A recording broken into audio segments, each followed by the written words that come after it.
I will ask each team if you could have, and you probably already have this.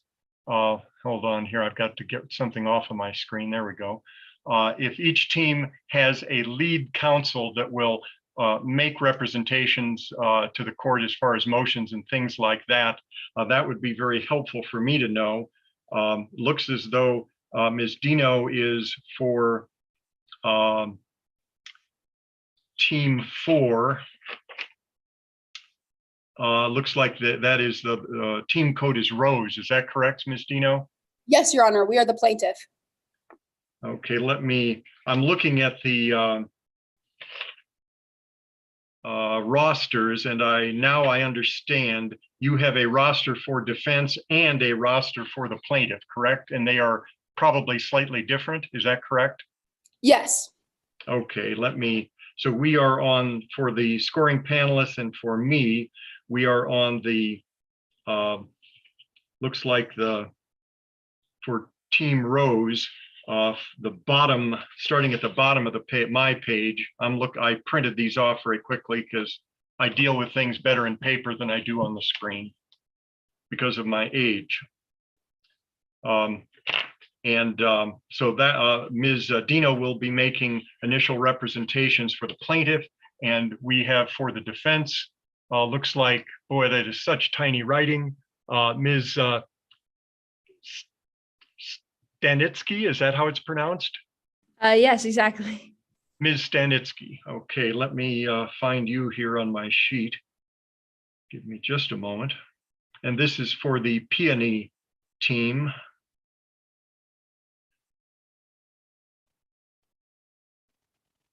Am I correct? The peony team? Yes, we are the peony team and we are the defense. And why am I not finding your name on here? If I could ask the if our jurors could see if they are finding Ms. Stanitsky's name. I'm just not seeing it here. Oh, here it is right here. I've got you down on, I'm sorry. I've got you down as the, for defense roster as the timekeeper. Is that correct?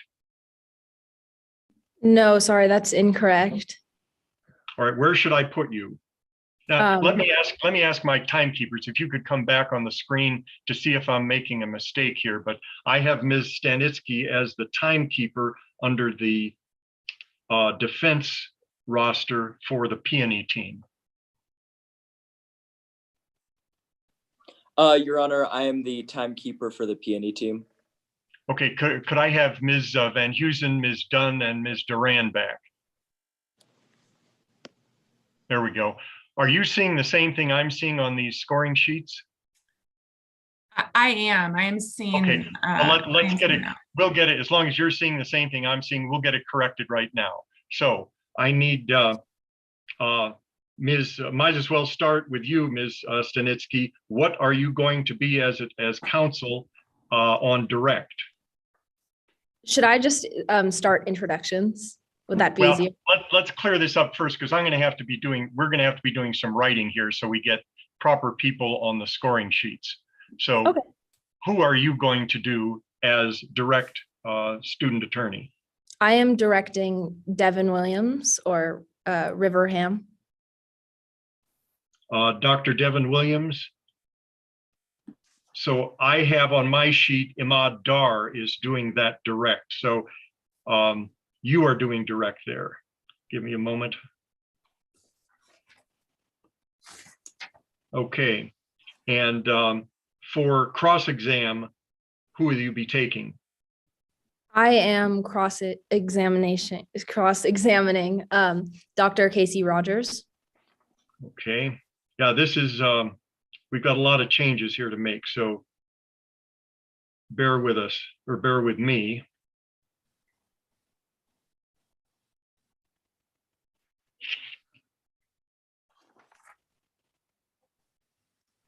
Okay, now, could I have Imad Dar? That's the first person I crossed off who was in the wrong position. So could I have Let's see. He who- is on our team, but he is on the plaintiff side. I'm not quite sure why the rosters are all Well, messed I'll up. tell you what, we accept everything as a problem on a Zoom conference. You know, if you were in my courtroom, we wouldn't have this problem. So let me just go down the list then, rather than you making this introduction, let me just go down the list for the P&E team, direct exam of Blake Doncourt. Who will that be? That would be me, Your Honor. And this is Ms. Walta. Yes. Direct exam for Skylar Weirs. That is me, Your Honor. Heidi Schmid. Ms. Schmidt.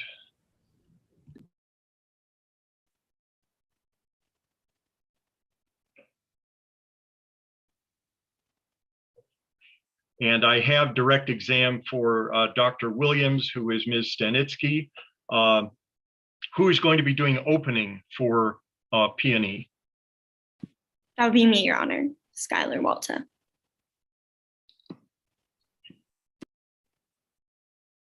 And who is going to be doing closing for the P&E team. Me, Your Honor. Heidi Schmid.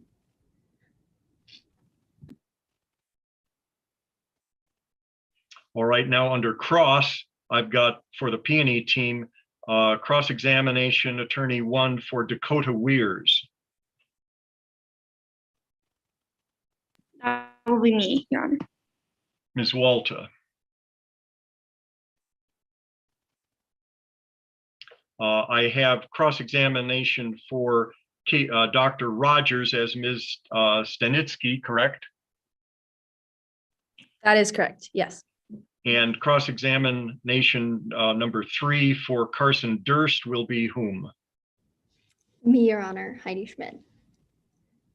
I Thank could you. probably have figured that out by process of elimination, but it's much easier for you to tell me. Thank you. Now, for we'll see if we may or may not have any issues regarding the Rose team, but let's find out let's see, for the plaintiff, the Rose team, who is doing opening statement? I will be doing the opening statement, Your Honor. Gotcha. Who is doing the direct examination for Dakota Weirs? Is that Ms. Dino? No, that's Andrew Markle. For also, oh, I'm sorry. So you're doing opening statement and direct on Dakota Weirs. No, I am doing the direct examination of Carson Durst. Okay, I have you. And Ms. Dino, your microphone's off. That's why I couldn't hear you. Oh, my apologies, Your Honor. I will be doing the direct of Dakota Weirs. Okay, that's correct on my sheet. These look like they're all correct. For a direct examination of Dr. Casey Rogers, Mr. Stewart. That is correct, Your Honor. Great. Okay, and Ms. Dino, are you doing closing? Yes, Your Honor. I believe I'm going to check the other 3 just to make sure, but it sounds as though your scoring sheet is all correct. On cross-examination, Mr. Markle, you'll be doing Blake Doncourt. Yes, Your Honor. That should be Mr. Markle. Yes, Your Honor. Okay, you're answering for everybody. Gotcha. Yeah, thank you. And you are doing, you, Ms. Dino, are doing cross on Skylar Weirs. That is correct, Your Honor. And Mr. Stewart will be doing cross on Dr. Devin Williams.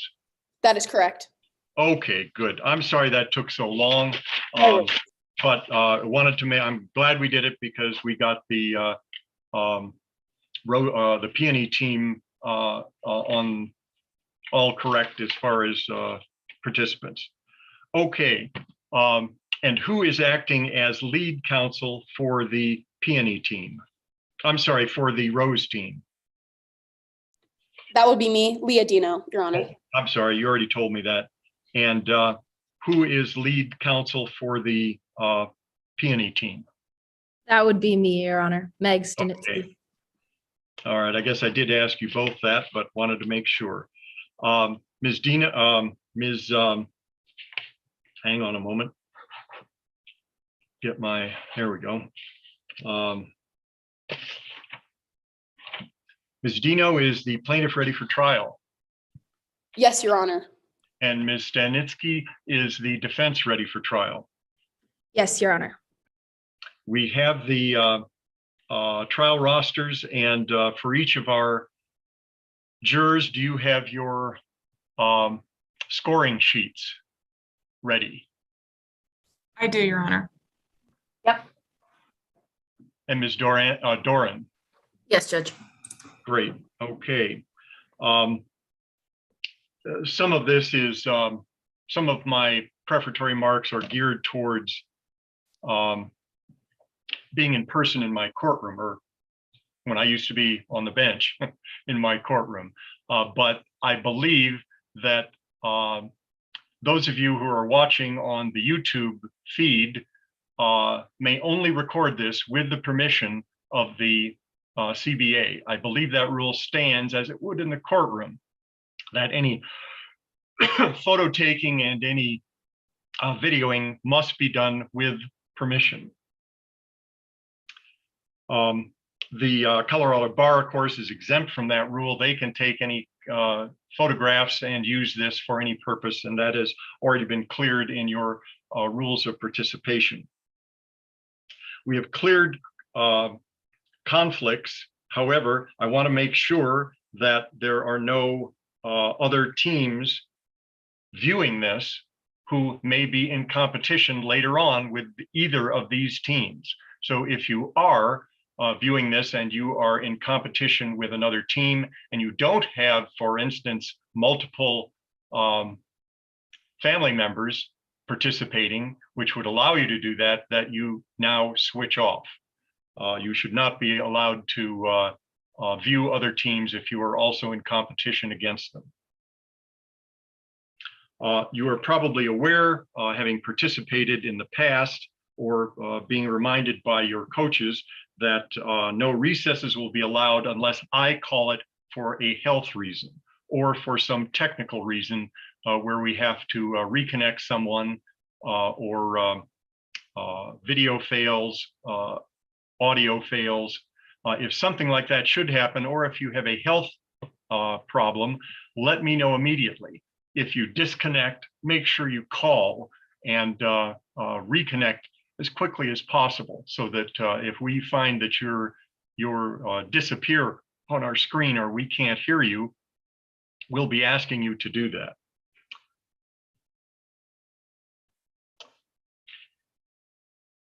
I am to ask each of the scoring panelists if you have any reason to be biased in judging either team.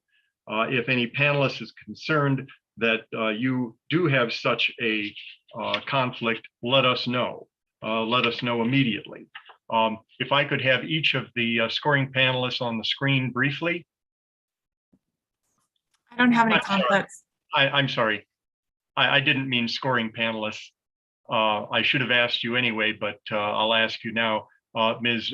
Doran, do you have any conflicts that you're aware of? No. And Ms. Dunn? No. Judge Dunn, I apologize. And Ms. Van Duzen? No. I meant the timekeepers when I said that. If I could have the timekeepers on. Any conflicts from either of the timekeepers that, and are you each ready? Mr. Brinkerhoff? Yes, Your Honor. Are you ready to go? Yes, Your Honor. And Ms. Neely, are you ready? Yes, sorry, Mr. I'm sorry. All good. I have no other Generational thing, I'm sorry.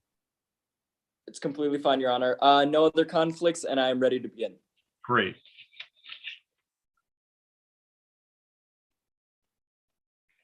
Any disputes arising outside the competition must be reported in accordance with the competition rules, not to me.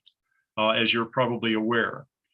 Time requirements will be closely monitored and adhered to, except if I call a recess for any reason.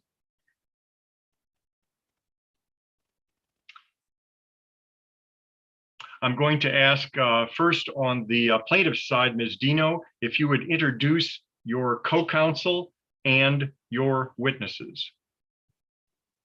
And as you introduce each of them, if they could join us. Yes, Your Honor. Good afternoon, Your Honor, opposing counsel and members of the jury. My name is Leah Dino, and today I will be conducting the direct examination of Dakota Weirs, the cross-examination of Skylar Weirs, and delivering the closing argument. At this time, may my co-counsel please introduce themselves.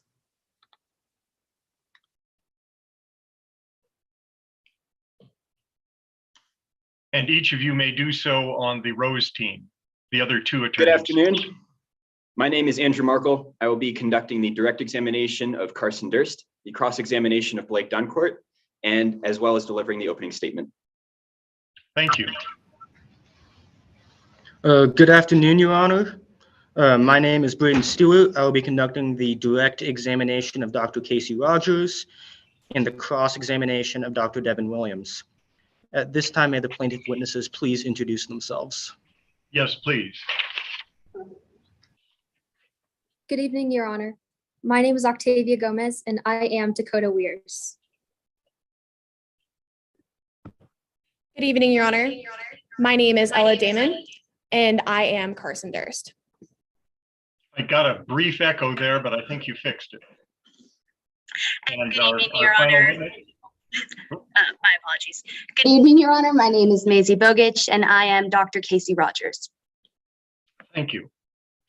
And if we could have introductions now for the defense and Ms. Stanitsky.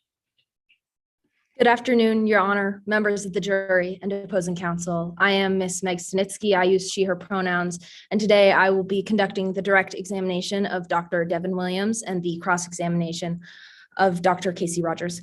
May my co-counsel now introduce themselves. Yes. Good afternoon, Your Honor, members of the jury and opposing counsel. My name is Heidi Schmid. I use she, her pronouns. And today I will be conducting the direct examination of Skylar Weirs, the cross-examination of Carson Durst, and delivering the closing argument. Good afternoon, Your Honor, members of the jury and opposing counsel. My name is Skylar Walta, and I use she, her pronouns. I will be conducting the direct examination of Blake Doncourt, the cross-examination of Dakota Weirs, and delivering the opening statement. Permission for our witnesses to introduce themselves. Yes, please. Good evening, Your Honor, members of the jury and opposing counsel.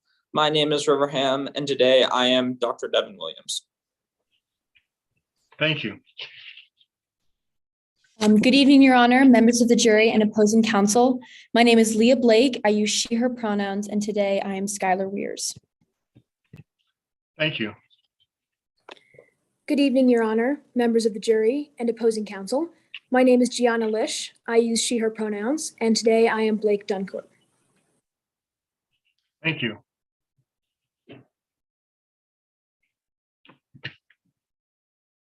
And I believe that fills out our attorney and witness roster. Let's see here. There we go.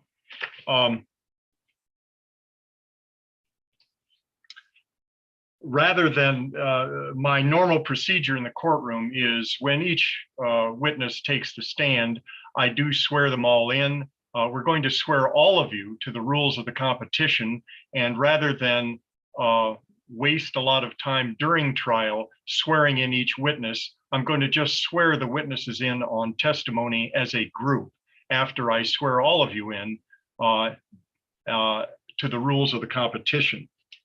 First of all, I would ask all of the attorney team members, please raise your right hands.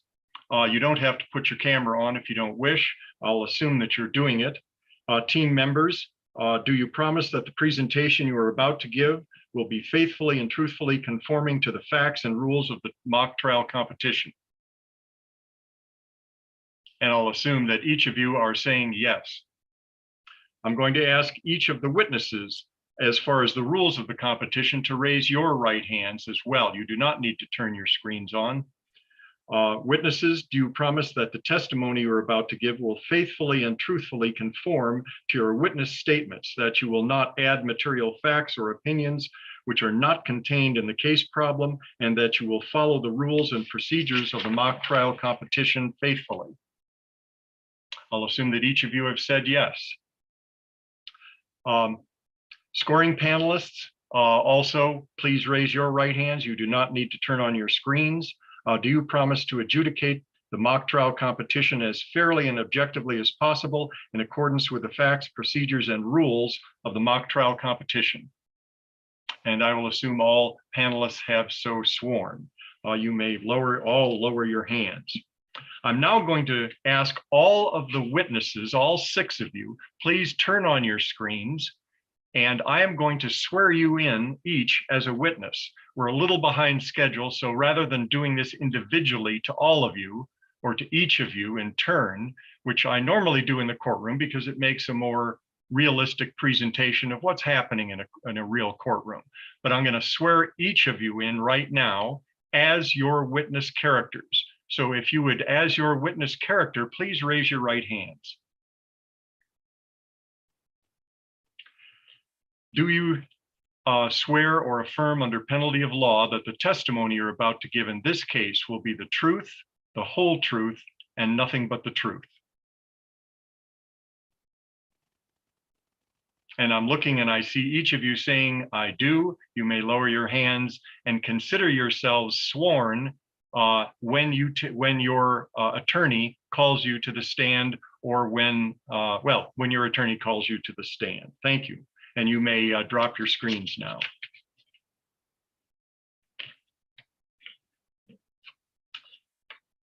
Otherwise, I think we're ready to go. Each of you are prepared with the rules. And for the plaintiff, Ms. Dino, do you have any matters we need to address before we begin this trial? Yes, Your Honor, we have a few preliminary matters. We ask that the stipulated facts be entered into evidence and constructively be read to the jury. And that is so granted. We've confirmed that all the witnesses have exhibits in front of them, so we ask for exhibits not to be screen shared until they've been admitted. Once we do screen share them, we ask that they be constructively published to the jury. That's fine as long as I can see them as well. Now, will you be screen sharing with the court anything that you are asking me to rule on? Yes, Your Honor. Good. Either that or I can pull them up off the case problem, but it takes a little time to do that. So as long as that's understood that you will share them, the scoring panelists, the jurors, will not consider them until I admit them. Yes, that's Your what Honor. you wish, then that's granted. In Any other closing, issues? yes, 2 more, Your Honor. In closing argument, we ask that all time remaining is reserved for rebuttal and time stopped for both teams if there are technical difficulties. I will request that if you wish a time on your primary closing, and then, but always all time left is reserved for a rebuttal. If you wish to reserve it in advance, the timekeeper will tell you, you got 2 minutes left, or any other time that you wish the timekeepers to give you. Otherwise, all time is reserved for rebuttal. Thank you. Anything else? Yes, we ask that the jury is constructively given jury instructions before closings begin. Yes, they will. You do not need to do that. That'll be all, Your Honor. Thank you. And Ms. Sinitsky, anything for the defense? Yes, just a few. Given the virtual nature of this trial, we ask that all have permission to stand or sit according to preference. According to preference, I will tell you that unless you wish to adjust your cameras, keep your seat. It has absolutely no effect. I often allow people to sit at counsel table because it's just so burdensome to work at a podium when you don't have your materials in front of you. So don't worry about that. Anyone wishes to sit, please remain sitting. If you do stand, remember you're going to have to adjust your camera. So anything else? Yes, we also ask that the crossing attorney keep their camera on throughout the duration of the direct examination and that the directing attorney during the cross-examination. That will certainly allow you a quicker time to object. Do you wish to have your microphones on as well, or just your videos and then jump in with an objection by unmuting? Just video and to remain muted until objecting. And Ms. Dino, is that acceptable? Yes, Your Honor, no objection. Great. Ms. Stanitzky, anything else? Yes, finally, that at the end of each examination, any time left may be allotted for a redirect and then possibly a recross. And say, give me that one again. I was thinking there was something different than you were asking. So give me that one. At the end of each examination, any time allotted will be left, can be allotted for a redirect and if necessary, a recross. Yes, my procedure is all 4 pieces. Direct, cross, redirect, recross. That's my procedure. On objections, it is the argument, a response, and a reply. If you decide you want to beg me for a final stab on from the opposing side on an objection, I may or may not grant that, but I always give you 3. I give the objector 2 opportunities and the responder 1 in the middle. Otherwise, witness examinations, 4 pieces. So anything else? That will be all, Your Honor. Okay.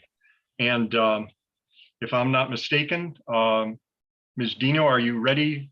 Well, I'm sorry, it's Mr. Markle is doing the opening statement, correct? And Mr. Markle, if you're prepared, go right ahead, and we will begin this trial. Good afternoon. My name is Andrew Markle. Along with my co-counsel, I represent the plaintiff, Dakota Weirs. Dakota Weirs has cancer. At just 20 years old, her life is essentially ruined.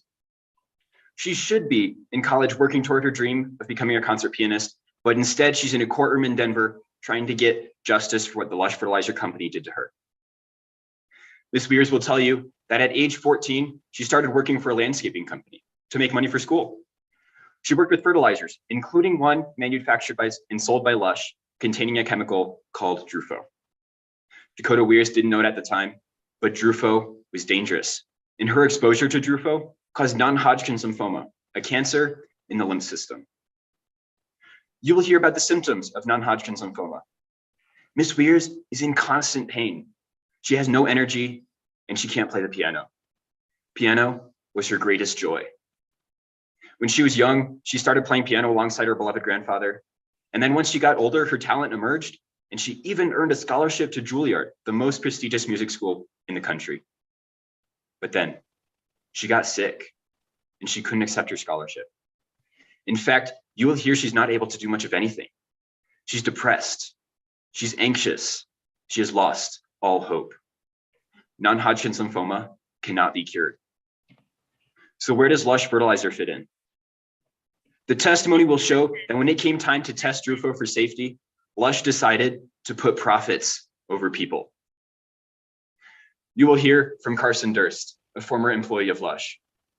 She will tell you Lush knew there were connections between Drufo and cancer, and if they didn't know, they should have. There were red flags everywhere. Carson Durst's own research points to a study that showed an increased risk of non-Hodgkin's lymphoma, especially in young developing animals. Other researchers at Lush also raised concerns about cancer in humans, but Lush deliberately ignored the evidence. As soon as Ms. Durst raised concerns about the safety of Drufo, she was marginalized and given poor performance reviews. You will also hear from Dr. Casey Rogers, who did her own study on Drufo and found that workers with prolonged exposure to Drufo were 10 times more likely to be diagnosed with cancer. Lush's witnesses will suggest Lush didn't really know Drufo was dangerous. Blake Doncourt, Lush's CEO, will testify the studies weren't conclusive. Devin Williams will say the increased risk isn't statistically significant. Dakota Weir's twin, Skylar Weirs, will also testify. Although she purports to be an expert in Drufo, she is not. She's a part-time magazine writer, not a scientist. She will say she doesn't know of any study proving a link between Drufo and cancer with certainty. Listen carefully to this testimony, because you will hear a lot of words like certainty and inconclusive. But the court will instruct you at the end of this case that absolute certainty is not the standard. All the plaintiff must prove is that Lush knew or should have known its product was dangerous and that it did not use reasonable care to warn its users. Lush didn't use reasonable care. All Lush had to do was put a label on their product saying, warning, use of this product may cause cancer, take precautions. A simple, reasonable step to keep users safe. Lush didn't do that. We will show you the label that Lush did use. It has generic recommendations about wearing a mask and long sleeve clothing. There is nothing on that label that would warn users about the actual risks they were taking. There is another way Lush could have kept its users safe. You will hear about a process called baking, which eliminates the risks from Drufo. Lush decided against baking Drufo because it cost too much money, and Lush decided to pay off its investors instead. Lush put their profits over people. Plaintiff must prove its claims by a preponderance of the evidence, which simply means more likely than not. After hearing all the evidence, there will be only one reasonable conclusion. Lush was negligent by failing to properly warn its users of the dangers of Drufo. We ask that you find in favor of Ms. Weirs and award her the amount that will compensate her for the damages that Lush has caused. Thank you. Thank you. And we will in a moment move to Ms. Walter for the defense opening. After each, my practice in these trial competitions is that I allow the scoring panelists a minute or so in between what's one participant and the next participant, whether it is a attorney or a witness, just so that they have a chance to catch up. That's usually done by now. Ms. Walter's doing opening statement for the defense. You may proceed. Thank you, Your Honor. May it please the court. Sympathy doesn't equate to justice. Your Honor, members of the jury, my name is Skylar Walta, and I represent the defendant, Lush Fertilizer, in this case. The plaintiff has landed in a tragic and unfortunate situation. It is natural to feel that someone must be held accountable for the plaintiff's condition. However, as you hear the evidence today, as difficult as it may be, I urge you not to allow the sympathy you feel for the plaintiff to cloud your judgment about the facts of this case. That sympathy will not serve justice, because as the evidence will show, Lush is not responsible for the plaintiff's illness. There are 4 elements of negligence which the plaintiff must prove by a preponderance of the evidence in order for Lush Fertilizer to be deemed negligent. They must also prove by a preponderance of the evidence that Lush exhibited a failure to warn its customers of a known carcinogenic risk in its product. However, during the course of this trial, you will hear facts from the defense which we expect to disprove several elements of these 2 claims. First, we will show that the product was not being used by the plaintiff in a manner that should be reasonably expected by the manufacturer. Second, Lush Fertilizer was not aware of any outstanding risk to users of its product presented by the chemical compound Drufo. Third, Lush Fertilizer did use reasonable care to notify users of the recommended use of this product. Furthermore, during this trial, the defense will present evidence that it is in fact the plaintiff who failed to take reasonable precautions in handling Lush Fertilizer. To illustrate these facts, we will call 3 witnesses. Testimony from Dr. Williams, the head of toxicology research and development labs at Lush Fertilizer, will explain that there is no statistically significant link between the use of Drufo and an increase in the occurrence of non-Hodgkin lymphoma or any other cancer. The plaintiff will cite a single study that claims Drufo is carcinogenic. Well, you will hear why that study, which did not even involve humans, was unreliable. You'll hear about the plaintiff's injuries, which will undoubtedly garner your sympathy. But I ask you to focus on the facts that will be brought to light in Dr. Williams' testimony, as he explains that there is a lack of reliable evidence linking Drufo to an increased occurrence of non-Hodgkin lymphoma. The plaintiff has claimed that exposure to Drufo caused their illness. We will hear from the plaintiff's own twin, Ms. Skylar Weirs, a journalist, who will explain her research on Drufo and carcinogens, and will testify that while Drufo has been shown to be carcinogenic, other fertilizers, which are completely different from Lush's product, have been proven to be carcinogenic. Ms. Weirs will explain that if an individual is exposed to an array of fertilizers and subsequently develops non-Hodgkin lymphoma, there is no way to identify one fertilizer as the sole cause of that illness. Ms. Weirs will also testify about the vital importance of wearing personal protective equipment when using any kind of fertilizer due to the inherent risk from working in close contact with chemical substances. In fact, you will learn from the plaintiff that Lush Fertilizer printed a safety recommendation on its fertilizer products detailing proper precautionary measures. Again, these facts, which we expect to show that Lush Fertilizer's product did not present a carcinogenic risk and that Lush Fertilizer did not fail to warn the plaintiff of any known hazard, must be considered independently of our sympathy for the plaintiff. The plaintiff claims that Lush negligently sold a product which the company knew was carcinogenic.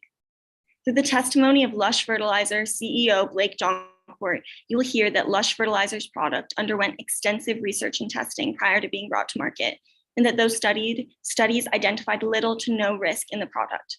Ms. Joncourt will tell you that baking the product was unnecessary because of the minimal risk it presents. You will hear all of this testimony, which is grounded in facts.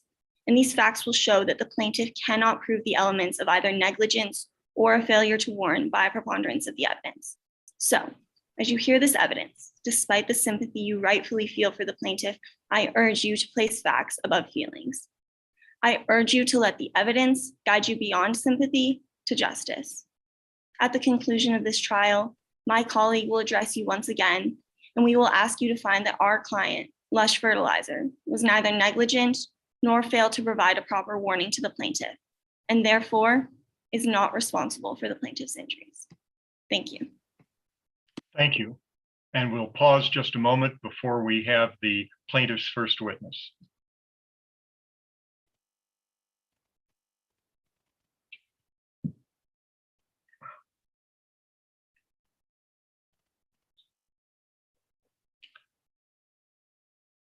And Ms. Dino, you may call your first witness. Yes, Your Honor. The plaintiff calls Dakota Weirs. And Ms. Weirs, you have already been sworn. Ms. Dino, you may proceed. Good afternoon. Please state your name and spell your last for the record. My name is Dakota Weirs, W-E-I-R-S. Ms. Weirs, how old are you? I'm 20 years old. You are the plaintiff in this case, correct? Yes. Yes, I am. Can you briefly explain to the jury why you are suing Lush Fertilizer? I'm suing Lush Fertilizer because I have cancer. It's called non-Hodgkin lymphoma, and it's a type of blood cancer. And I believe that Lush Fertilizer is responsible for causing my cancer because of a chemical called Drufo that's in their product. Lush Fertilizer never warned me that Drufo could cause cancer, and I've paid dearly for their negligence. Ms. Weirs, I understand that this may be hard for you, but can you go back and talk about how you were first exposed? Well, I worked as a landscaping technician at this place called Havens for about 4 years. I worked there over the summer. And what did your job entail? Well, I mostly just spread the seeds and the fertilizers, and we worked at all sorts of places, ranging from houses of worship to soccer fields. And I used the product both indoors and outdoors. When you were working with Lush Fertilizer, did you ever see a warning that long-term use of the fertilizer could cause cancer? No. Lush Fertilizer never warned about the side effects of Drufo in their label. Ms. Weirs, when did you first become ill? Well, I became ill right before I was about to go to college, and I had no idea what was happening to me. What sort of symptoms were you having? I had a lot of weight loss, and my lymph nodes were always really swollen, and I had difficulty breathing. I had the chills, and now I'm just so tired. How has the non-Hodgkin's lymphoma affected your life? How hasn't it affected my life? Everything that I've ever known is turned upside down. I can't work. I can't volunteer, and I can't even go to Juilliard anymore. I can barely sit here now as it is, and I'm suffering from severe depression. I'm just terrified. Can you talk a little bit more about why you were going to go to Juilliard? Well, I began playing the piano at a very young age, and my grandfather was my main inspiration. And well, after he died, I really began focusing more on the piano and taking lessons, and I began to participate in a lot of competitions, and I became really good at it. So is the piano important to you? The piano meant everything to me. I was really good at it, and I even got a scholarship to Juilliard for it. And every time I would sit at the piano, I would always imagine my grandfather sitting right next to me. And now that I can't play the piano anymore, it's like I lost my grandfather for a second time. Ms. Weirs, are you hopeful you're going to get better? Hopeful. My doctors are hopeful. And even though my prognosis is completely uncertain, but I don't see how I could have any hope or why I'd risk everything that I have left for my old life on just hope. What damages are you seeking from Lush Fertilizer? I'm not asking what fertilizer for any medical bills or for the loss of job opportunities in the future, but I do want them to pay for what they have done to me, and I don't want this to happen to anyone else in the future. And so I'm seeking emotional damages from Lush Fertilizer. Can you give me a number? I am asking Lush for $2,615,554. Why that amount? Well, there's this process called baking that would have prevented the chemical Speculation. I'm sorry, was there an objection? Yes, Your Honor. Objection, speculation. And Ms. Dino? Yes, Your Honor. Ms. Weirs is not speculating by this claim that Drufo could have been prevented, carcinogenic effects of Drufo could be prevented by baking, because after her diagnosis, she became well educated around Drufo. She understands the steps that Lush could have taken. She did research. She communicated with her company that she worked for. She's not speculating at all. She is making this claim based off of her personal knowledge that she gained from researching. Ms. Walter, what is the speculation that you're objecting to here? Is it about her, what happened to her, or about what she is going to, why she is asking for this very specific number in damages? Your Honor, the witness stated that baking Drufo would have prevented any carcinogenic risk, but opposing counsel has not laid any foundation to why the witness would have that knowledge or why the witness could testify that that is a possibility. I'm going to overrule the objection. She's merely expressing a lay opinion. She's been injured and this is her lawsuit, so objection overruled. And Mr. Brinkerhoff, if you could turn your mic off, please. The timekeeper. Your Honor, he actually is not connected to the audio at all. So it's going to look like his mic is off, but really it's just not connected. Okay, I heard some background noise and that was the only microphone that I could see that was not off, but it must have come from somewhere else. Go right ahead. Ms. Weirs, can you briefly explain why you're asking for that amount, that exact amount?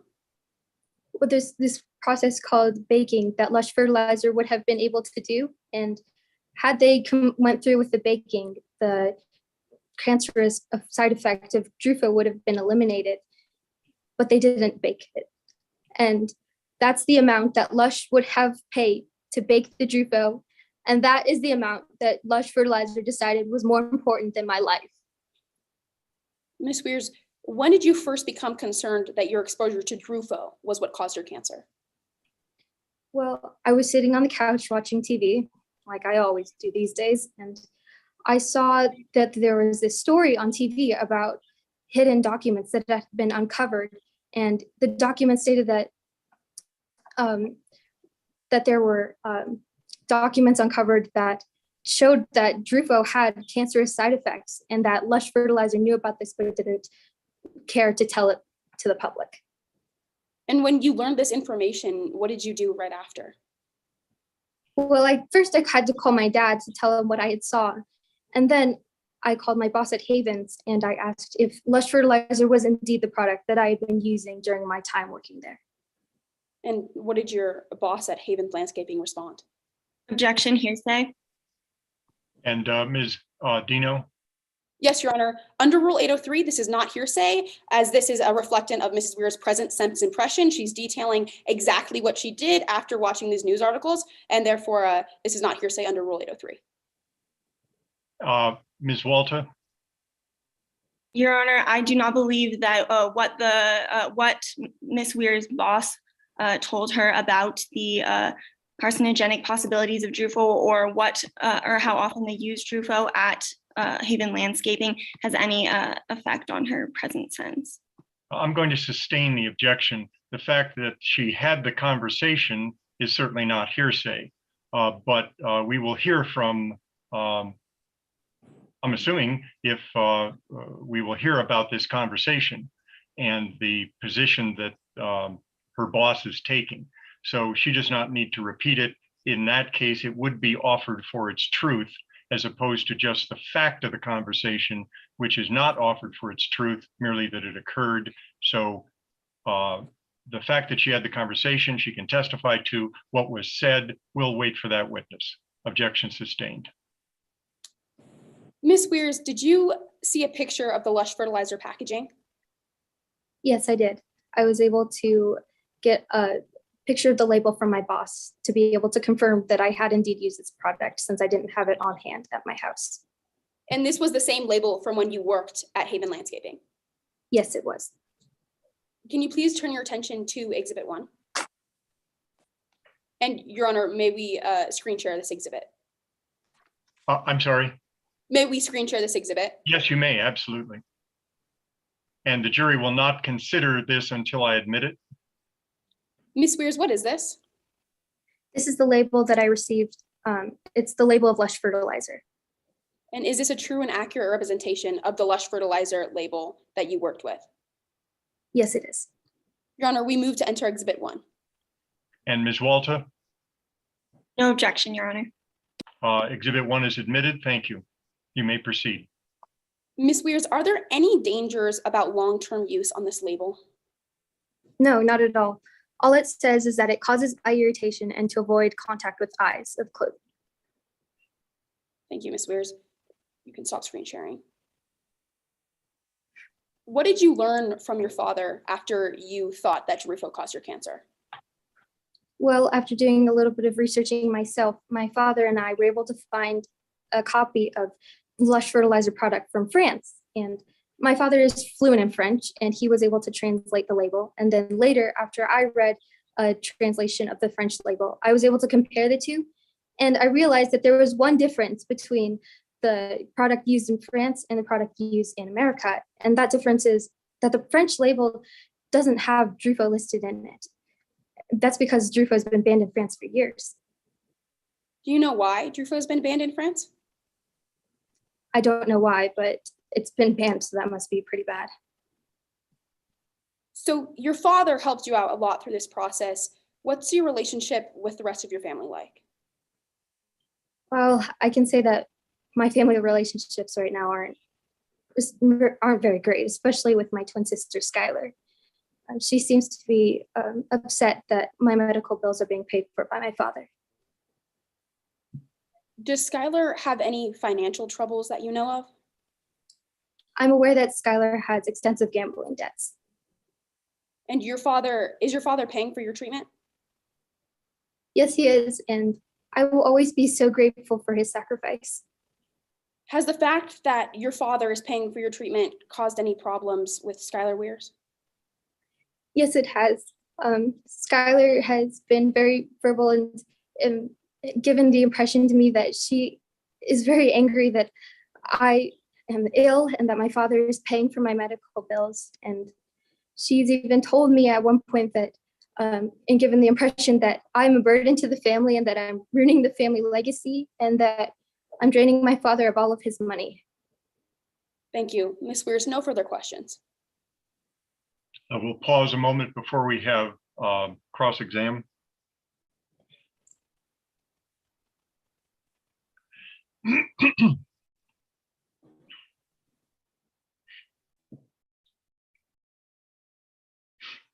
And Ms. Walter, you may cross-examine. Thank you, Your Honor. Good afternoon, Ms. Weirs. You are a high-achieving, intelligent person. Yes, I am. I was very active in school. I was the president of the National Honor Society, and I was very active in my school and education, hanging out with friends and even volunteer work. And you utilize these qualities in your work at Haven Landscaping? Yes, I would say so. Yes. Now, you worked for Haven during the summer months, yes? Yes, I did. You understood that Haven had rules in effect. Yes, I was aware that there were requirements or regulations that we had to keep as workers, obviously. You understood that as an employee, it was your responsibility to adhere to those rules. Yes, I was. One of those rules was that employees must wear protective equipment while handling chemicals. Yes, that is correct. The protective equipment included a face covering Yes, and long sleeves. yes, we did have to wear long sleeves. It included long pants Yes, and gloves. yes, that is correct, since we did Yet a there lot were of- times when you chose not to wear the protective equipment while handling chemicals. Well, the side effects for Lush fertilizer were pretty tame. I mean, they're equivalent to, say, a bottle of vinegar. And so I feel like wearing something as extreme as a mask wouldn't be necessary, especially since it was so hot outside. You chose not to wear the protective equipment while handling chemicals. Not while handling Lush fertilizer, because the side effects were really tame and it was so hot outside. There were times when you left your face uncovered. Yes, there were. You wore shorts while handling chemicals. Yes, I did. You wore short sleeve shirts while handling chemicals. Yes, I did, but that was because Objection, Your Honor. This, And que- the objection, Ms. Dino, this line of questioning has been asked and answered. but not on cross. You may proceed, Ms. Walter. Thank you. Ms. Weirs, you recall, would you like me to repeat the question? Yes, please. You wore short sleeve shirts while handling chemicals. Yes, I did. Ms. Weirs, do you recall the Lush fertilizer label from when you worked for Haven Landscaping? Yes, I do. Your Honor, may I have permission to screen share Exhibit 1, which has been previously admitted into evidence? Already admitted, you may put it up.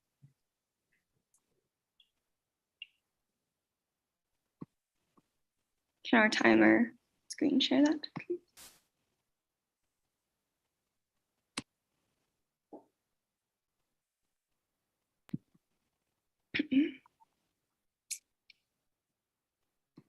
Ms. Weirs, you saw that under the user safety recommendations, you are advised to utilize protective clothing which covers your skin.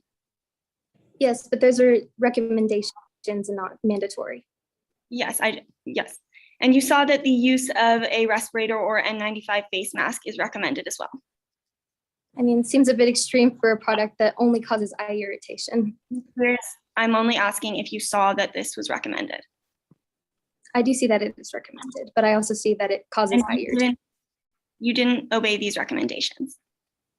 Well, I mean, the biggest side effects that it states is that it causes eye irritation. I don't see why I would need to wear an N95 mask or a respirator.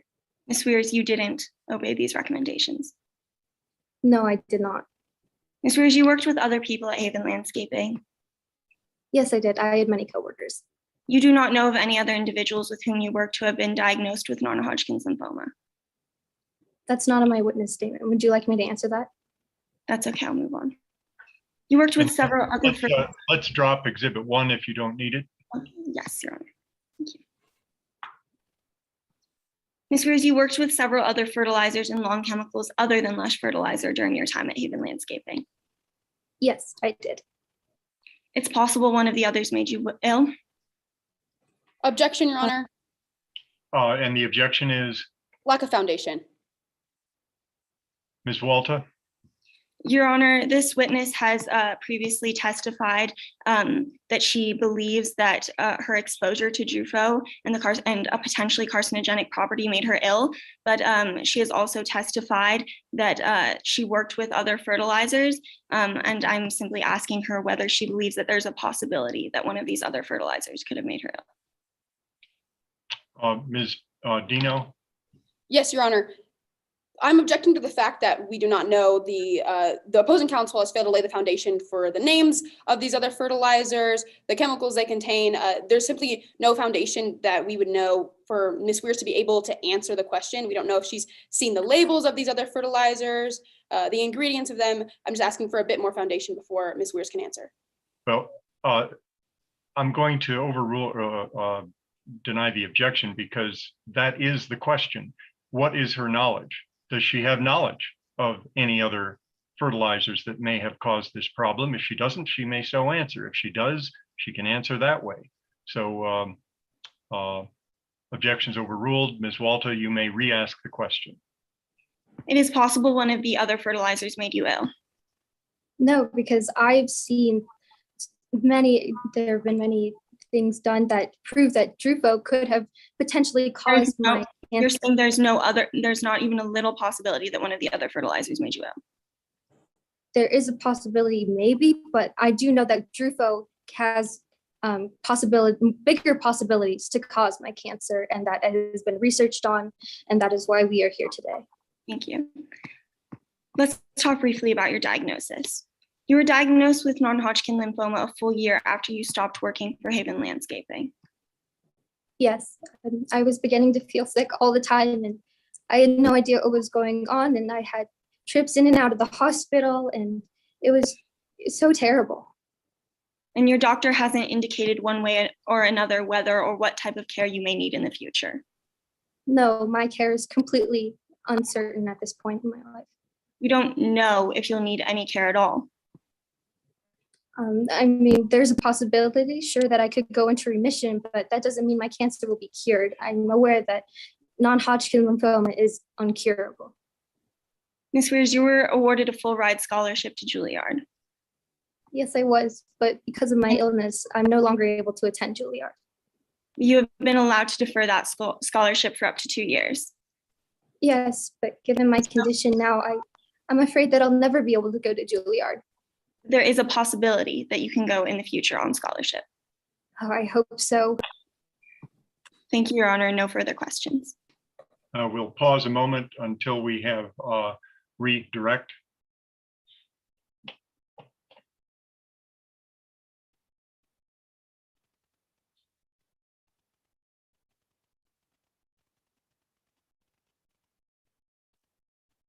And Ms. Dino, you may redirect. Ms. Weirs, why didn't you wear a face covering when working at Haven Landscaping? I'm sorry, can you repeat the question? Of course. Why didn't you wear a face covering when working at Haven Landscaping? Well, because the side effects for Lush fertilizer were really minor things that it stated. It never stated anything about the possibility of me getting cancer. Had I known that, I would have definitely done things differently. Thank you, Your Honor. No further questions. And we'll pause just a moment.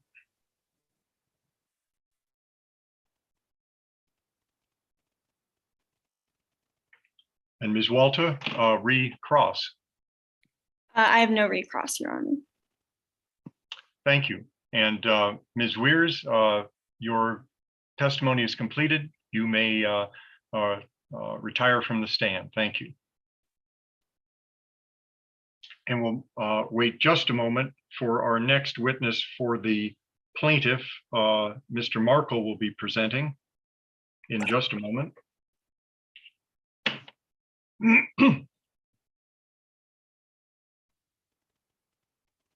Mr. Markle, you may call your first witness. Yes, Your Honor. Plaintiff calls Carson Durst. And Ms. Durst, you have already been sworn in. We have defense counsel, Ms. Schmidt. Mr. Markle, you may proceed. Good afternoon, Ms. Durst. Please state your name and spell your last for the court. Well, my name is Carson Durst, D-U-R-S-T. What is your occupation? Well, I am the lead product developer for Terrace Greenery. What education did you receive? Got my bachelor's in chemical engineering from Arizona State University. Are you familiar with the defendant Lush Fertilizer? I am. I used to work for them. When did you begin working for Lush? Back in 2003. Do you know who founded Lush? I do, Blake Doncourt, Miss Environmental. Hey, I'm all for saving the environment, but if you're doing it at the hands of the people, that's where I draw the line. Do you know the Doncourt family personally?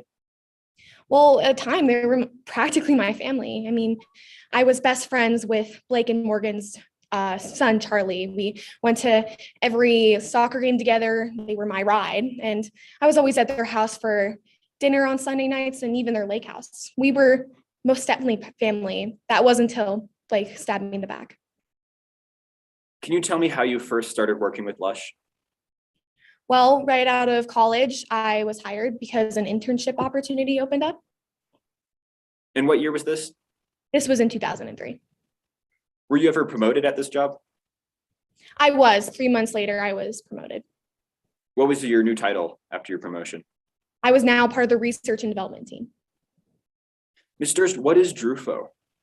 Well, Drufo is the bonding agent in many of Lush's fertilizers. It helps keep fertilizer intact and preserved. Do you know when this chemical was first introduced into the fertilizer market? Well, it began its testing stages in 2003, but was first introduced to development in 2001. Do you know whether Lush performed any in-house studies on this chemical? Yes, 2 in-house studies were performed, and this was a large part of my job. Were these studies a regular practice of Lush? Yes, absolutely. Did you keep records of your findings during these studies? Yes, each researcher is tasked with concluding their analysis into a lab notebook, and this is what I did. What were you specifically tasked with doing? Well, I was specifically tasked with researching one chemical compound found in Drufo. Did you find anything during this research? Well, yes, I found an English study that found a link between Drufo being carcinogenic in rats, which is extremely concerning. Objection, hearsay. And Mr. Markle? Yes, Your Honor, this is not hearsay because she is only testifying that she did see this study. She's not testifying to the truth of any statements. Ms. Schmidt? Your Honor, Ms. Durst is testifying to the truth that the study that she found is relating to Lush and its carcinogenic tendencies. Mr. Markle? Yes, Your Honor. With this statement, we are laying foundation that she did find this study, that she knew about this study, that she put it in her notebooks, that we can furthermore present this study to the court in Exhibit 3. I'm going to overrule the objection. So far, the testimony is only as to the course of conduct of Ms. Durst, as to what she did and why she did it, not as to the truth of what this report said, only that she saw a report and that guided her future conduct. Overruled. You may proceed, Mr. Markle. Yes, Your Honor. Ms. Durst, after you found this study, did you put it in your notebook? Yes, absolutely. Your Honor, permission to display Exhibit 3? Yes, for identification. Ms. Durst, what is Exhibit 3? Well, this is the exact copy of a page from my lab notebook. Did you put this document in your notebook? Yes, I did. And is this a true and accurate copy of the English study you documented? Yes, absolutely. Your Honor, plaintiff offers Exhibit 3. And Ms. Schmidt? Yes, Your Honor. I object under Rule 102, requirement of the original. There needs to be the original copy of this study for it to be admitted into evidence. And I may not have heard correctly for Mr. Markle. What exactly is Exhibit 3? Is it the document from the notebook, or is she identifying this as the same document that's in the notebook? This is a copy of the document from her lab notebook. Okay, and Ms. Schmidt, do you have the same objection then, that this is reportedly the actual document from the notebook? Yes, Your Honor. Well, it's the document from the notebook. It's not the document from the actual study that she found. And I would also object against hearsay again, that it is being offered for the truth of the matter asserted to what's inside the study. As to the hearsay objection, Mr. Markle? Yes, Your Honor. This is not hearsay because it's not being used for the truth of the matter asserted. This study was relied on her and was made available to the executive at Lush So any specific statement in the study being true or not is not material. It's only being used to show that the information was provided, whether or not it's true. And then even if it is hearsay, it falls under the business records exception of 803(6)(c). This is a record of an act, event, or condition. And so it falls under this rule because making a record of these studies at Lush Fertilizer by the research and development team was a regular practice. She is qualified to testify to this, and there's also no lack of trustworthiness. Mr. Marco, you answered two of my questions just where I wanted to be going here if I was going to consider this, but I have a third question that you're going to have to lay a foundation with your witness, and that is whether that notebook was in the property, in the knowledge, if you will, of the company. And if you could ask that question, I will rule on the exhibit. Yes, Your Honor. You understand my ruling so far? Yes, Your Honor. Okay, go ahead and ask your witness. Ms. Durst, what happened to your notebooks after you had finished conducting your research? Well, it was regular practice at Lush that after each researcher and engineer has finished their analysis, that each analysis of each notebook is compiled into a single report, and this report went to management. And was your was your notebook sent to management? I have to assume if Lush was doing their job, that this report would have been in their knowledge. With that testimony, I'm going to overrule both objections, both hearsay and that it is not the best evidence. It is the document in the notebook that is at issue here, not the actual study, but the fact that I'm sorry, what's the name of the company? Lush Fertilizer, Your Honor. That Lush is aware of this because it's in the notebook part of the report. Whether it's true or not is not the issue here, only that they were on notice of this from Ms. Durst's research. So both objections are overruled. Exhibit 3 you may publish, and it is admitted. Mr. Markle, you may continue. Ms. Durst, in the title and introduction of the study in Exhibit 3, it referenced nitrogen phosphorus carbonate. Was this the chemical you studied? Yes, it was. And was this the chemical found in Drufo? Yes. Now, Ms. Durst, what conclusions did the study conclude about nitrogen phosphorus carbonate? Well, the study concluded that exposure to Drufo, or this particular chemical, early on or in fetal life increased the carcinogenic effects. Not only that, but there were more cases of lymphomas and leukemias when exposed to this chemical. Were there any occupations that were more prone to exposure to this chemical? Well, yes, any occupation that works hands-on with this chemical would have those effects, such as landscaping. Is there anything else that you found? Just that there was a link between Drufo being carcinogenic in rats. Do you know whether anyone else at Lush reviewed your notebook? Well, it is my direct supervisor, Jerry Langley's job to compile all of our research into a single report. So I have to assume that if Lush was doing their job, they would have known about this study and they would have known there was a link. Were there any other studies performed by Lush on the safety of Drufo? Yes, there was a second in-house study performed, and this was studying whether Drufo was carcinogenic in humans. Did you ever receive instructions or directions about what you were to look for in this study? Yes, I received an email, and this included all the directions regarding the second in-house study. Your Honor, permission to display what has been previously marked as Exhibit 4? You may display Exhibit 4 for identification. Ms. Durst, what is Exhibit 4? Well, this is the exact copy of the email I received regarding the second in-house study. Is this a true and accurate copy of the email you received from Ms. Langley? Yes, absolutely. Your Honor, plaintiff offers Exhibit 4. And Ms. Schmidt, as to Exhibit 4? Yes, Your Honor, this is hearsay. And what is your basis that it is hearsay as it is being offered? Your Honor, it is being offered for the truth of the matter asserted of what is inside this email and this email's contents, and it is an out-of-court statement.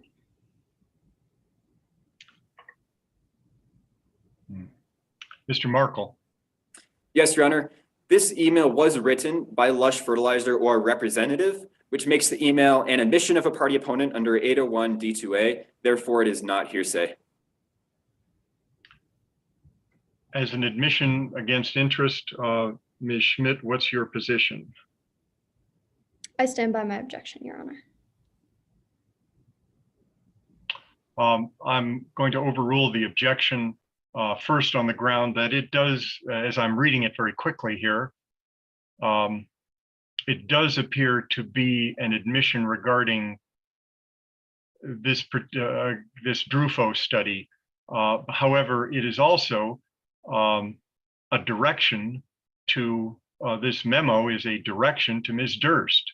So it is guiding her future conduct, not being offered for its truth, but as to what she will do in the future. Therefore, she can testify to it because it guides her conduct. So on both grounds, overruled. And exhibit, what is it, 4? Yes, Your Honor. Exhibit 4 is admitted. The jurors may see it, and you may proceed. Yes, Your Honor. Ms. Durst, look at the distribution list of this email. Is Blake Doncourt listed in the recipients? Yep, there he is. Or excuse me, she received this email. Did anything concern you about this email?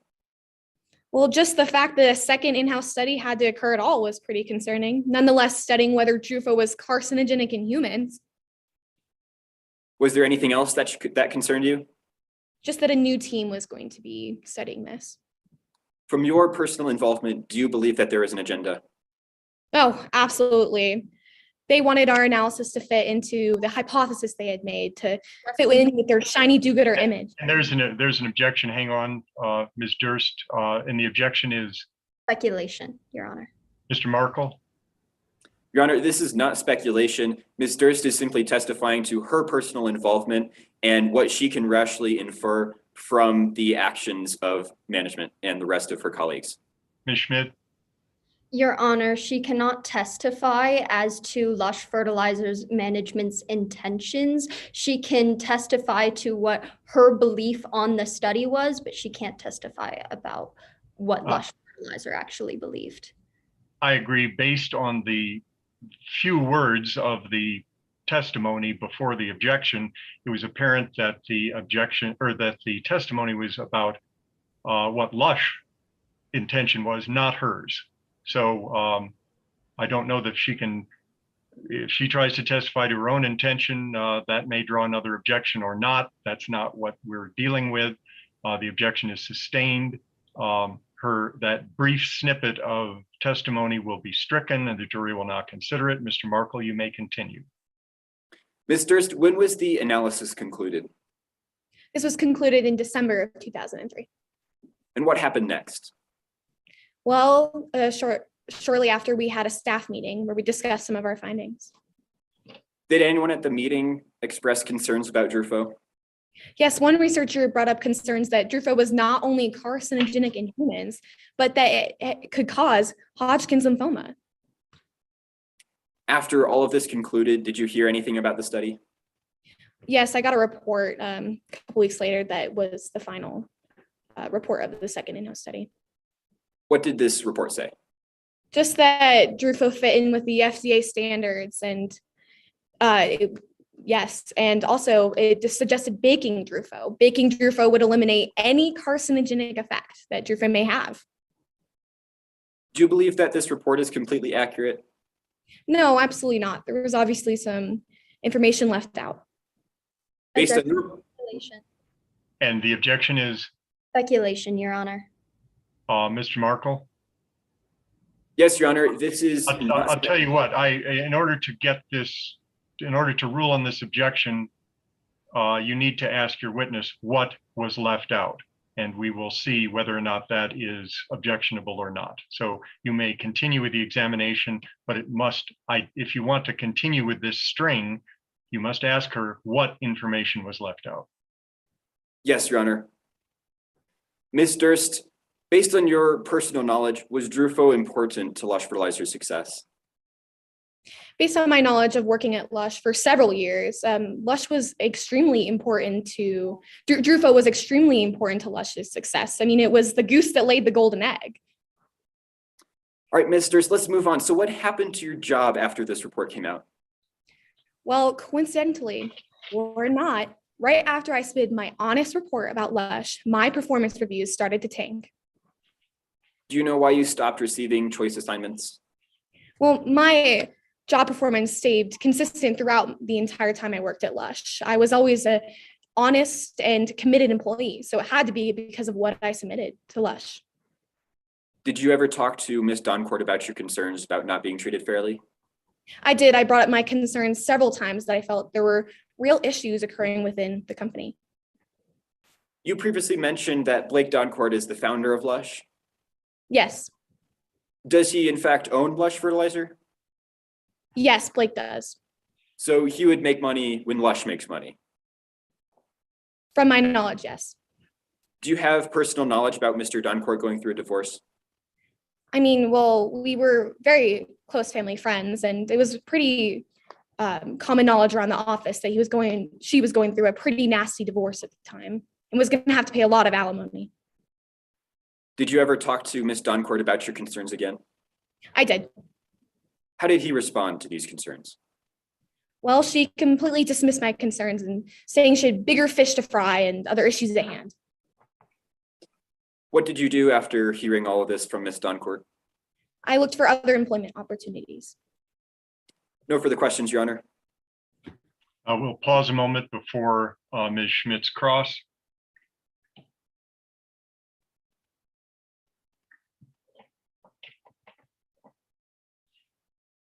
And Ms. Schmidt, you may cross-examine. Yes, Your Honor. Hello, Ms. Durst. I would like to discuss your work with Lush this evening. Yes, absolutely. In the first study that you worked on with Lush, you researched a chemical compound in Drufo. That's correct. You found a study that says Drufo is carcinogenic in rats. Yes, there was an English study that found this link. In rats, but not in humans, correct? I've not personally observed a study that found that link, but a second in-house study was conducted where other researchers brought up that concern and had found that link. Thank you, Ms. Durst, but I'm just asking about this previous study. It said that it found that Drufo is carcinogenic in rats and not humans, correct? Yes, the study wasn't studying humans, it was studying Drufo's effect on rats. And then, as you said, Lush then did a study on the carcinogenic effects of Drufo anyways. Yes, on humans, and this was in the second in-house study. This was after reviewing your notebook. I hope they would review my notebook. I have no personal knowledge of whether they did, but I would hope they did. So Lush seemingly responded to your concerns by doing this study. I would hope.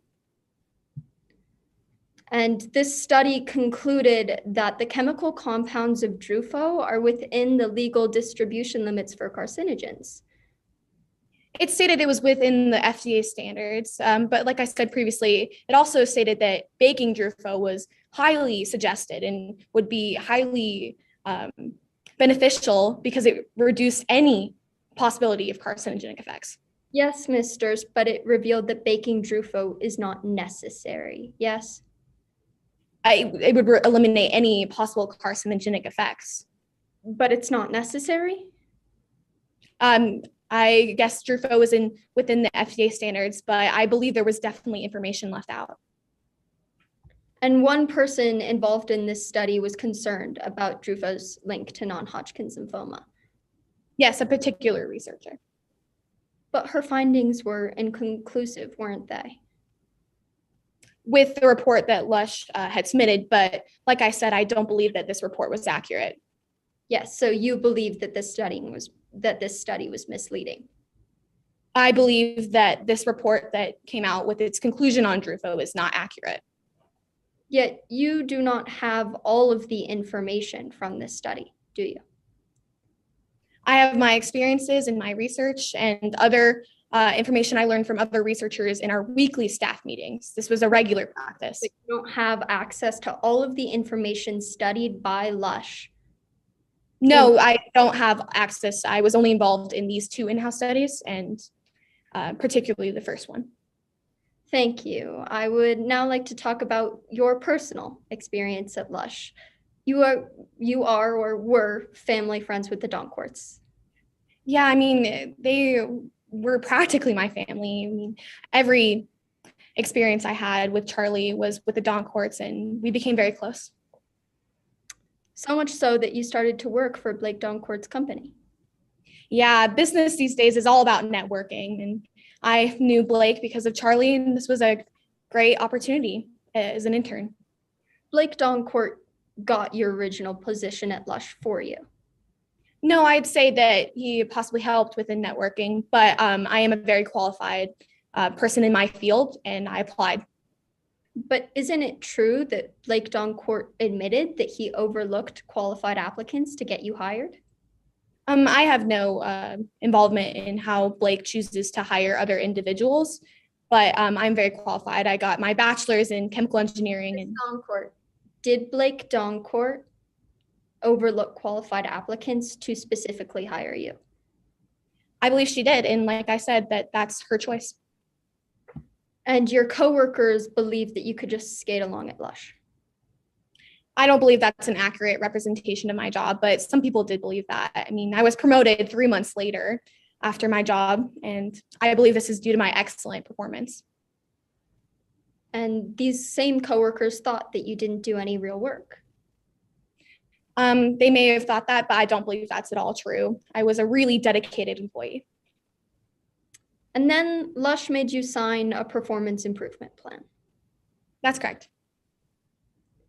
You went to Blake Doncourt for help with this. I just felt there were some issues going on within the company, and that the CEO should know about that if there were some issues. But Blake Doncourt would not help you, would he? No. This made you angry. I mean, as someone who was practically my family and my mentor, yeah, it upset me a little bit. You wanted to get Blake's goat. I mean, I'm sure moving on to Tara's Greenery, if that's what you're referring to, would upset Blake, but that was not the only reason that I left Lush.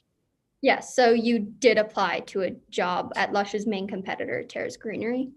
Yes, it's a job that was within my field of chemical engineering, and it was a perfect fit. And you got the job? Yes. Yet you already had the job at Tara's Greenery when you were fired from Lush. I was fired and I moved on to that job. Yes, but you already were hired at Tara's Greenery when you were fired. Well, after I had that conversation with Blake, I knew that my future at Lush wasn't going anywhere. I mean, I have to make money and put food on the table too. So I started looking for other employment opportunities. This was despite the standing non-compete and non-disclosure agreement you had with Lush. Well, me and Lush have reached a agreement, a settlement agreement that I wouldn't start working for Tara's until 6 months later. So the non-compete agreement has already reached. Back then, you got the job at Tara's despite the non-disclosure and non-compete agreement that you had. Yes. Objection. And Mr. Markle, the objection? This assumes facts not in evidence. Response, Your Honor? Let me just understand, facts not in evidence so far, or facts that are not in the case problem? Your Honor, I am objecting to the fact that opposing counsel is asking Ms. Durst to testify to an agreement that there is no evidence about. Ms. Schmidt. Your Honor, I'm not asking any questions on what was specifically in the agreement. I'm just asking the witness if she knows of the agreement and of the timeline that she signed it when she worked at Lush. She signed this agreement when she first started working at Lush, and she started working at Tara's while this agreement was still standing. That does not have anything actually to do with the exhibit in question. It's just about her knowledge of it. Mr. Markle? Yes, Your Honor. Opposing counsel is asking Ms. Durst to testify to the content because she is asking about the effects of the contents and why she didn't start working at Tara's until 6 months later. And so therefore, she is assuming that the contents of the non-compete agreement are true. Objection overruled. The question asked to Ms. Durst's understanding of what her obligation was, and I'll let her testify to that. We don't need the exhibit for that unless someone wishes to introduce it. So overruled, Ms. Schmidt, you may re-ask the question. Yes, Your Honor. Your job with Terrace Greenery violated this non-compete, correct? Objection, Your Honor. This statement calls for a legal conclusion. That's a little more specific, Ms. Schmidt, than your original question. So I'll sustain that. You may go back to the original question or move on. You had a standing non-disclosure and non-compete agreement with Lush when you were hired at Terrace, correct? Yes, I signed an agreement a while back with Lush, but I wouldn't say this explicitly. Disregarded this agreement considering a settlement has been reached regarding my employment. And you are now working on a new product with Terrace Greenery. Yes, Terra produces fertilizer just as Lush does, and we're working on developing a new product. You believe that this product could overtake Lush fertilizer as having the best fertilizer on the market? I mean, I'd say Drufo was pretty critical to Lush's success, and Terra is now developing another fertilizer that I would say might be doing better. And you believe in your work? I do. You want this product to succeed? I mean, I'm pretty invested in my job. Wherever I work, I'd want the product to succeed. Thank you, Your Honor. No further questions. We'll pause a moment before redirect. And Mr. Markle, do you need a time check on redirect? No, Your Honor, I have the time with me. Thank you. I wasn't sure how the virtual system worked, and I assume everybody knows what the time is, which is different than when you're in the courtroom. So give it just a moment. And you may proceed with redirect exam. No redirect, Your Honor. And that ends testimony. Without, as you all know, without redirect, there is no recross. Ms. Durst, you are excused as a witness. Thank you very much. And we'll have just a moment before Mr. Stewart presents our final witness for the plaintiff, Dr. Casey Rogers. Just a moment.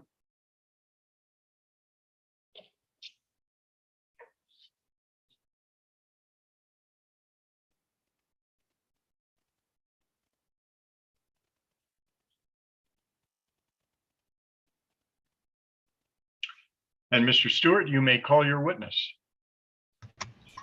Plaintiff calls Dr. Casey Rogers.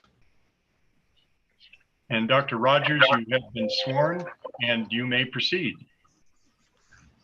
Mr. Stewart. Good evening, Dr. Rogers. Can you please state your name and spell your last for the court? Yes, hello. My name is Dr. Casey Rogers. That's Rogers. What is your occupation? Well, I'm currently a professor at UC Berkeley. Have you been asked to reach some opinions in this case? Yes, I have. Have you reached those opinions? Oh, yes, absolutely. Let's talk about your background. Can you describe your education? Of course. Well, I have my bachelor's in science from Colorado State, and that's in agriculture and chemistry. And I have a PhD from UC Berkeley in horticulture and entomology, and that is where I currently work. You said you were a professor. What classes do you teach? Well, I teach 2 courses on horticultural entomology, and then I teach another course on herbicide selectivity. What other employment have you had? Well, in the past, I worked as a research analyst for a large multinational company. Basically just means I compile research and present it to company executives. What research are you currently involved in? Well, my current research focuses on mitigating risks of humans who are exposed to chemicals. I also focus on the mode of action and metabolism of organic toxicants, among other things. Have you published any articles on Drufo? Yes, I have. Can you go into some detail about those articles? Of course. Well, back in 2017, I published an article on Drufo toxicity and carcinogenity. And then I believe in 2019, I had 2 articles, one on the evidence of human exposure to Drufo, and then another on the evidence of multiple exposure to Drufo, although I've written about the subject many times. Do you regularly update your list of publications? Yes, I do. Is this a regular practice among scientists? Yes, I would say so. Most scientists like to keep things up to date. Your Honor, permission to display Exhibit 7? And Exhibit 7 is what? It is Dr. Rogers' list of publications. Okay, before we do that, is there any objection to even the court seeing that document? A list of publications of Dr. Rogers, Ms. Stanitsky? There is no objection, Your Honor. Let's see it.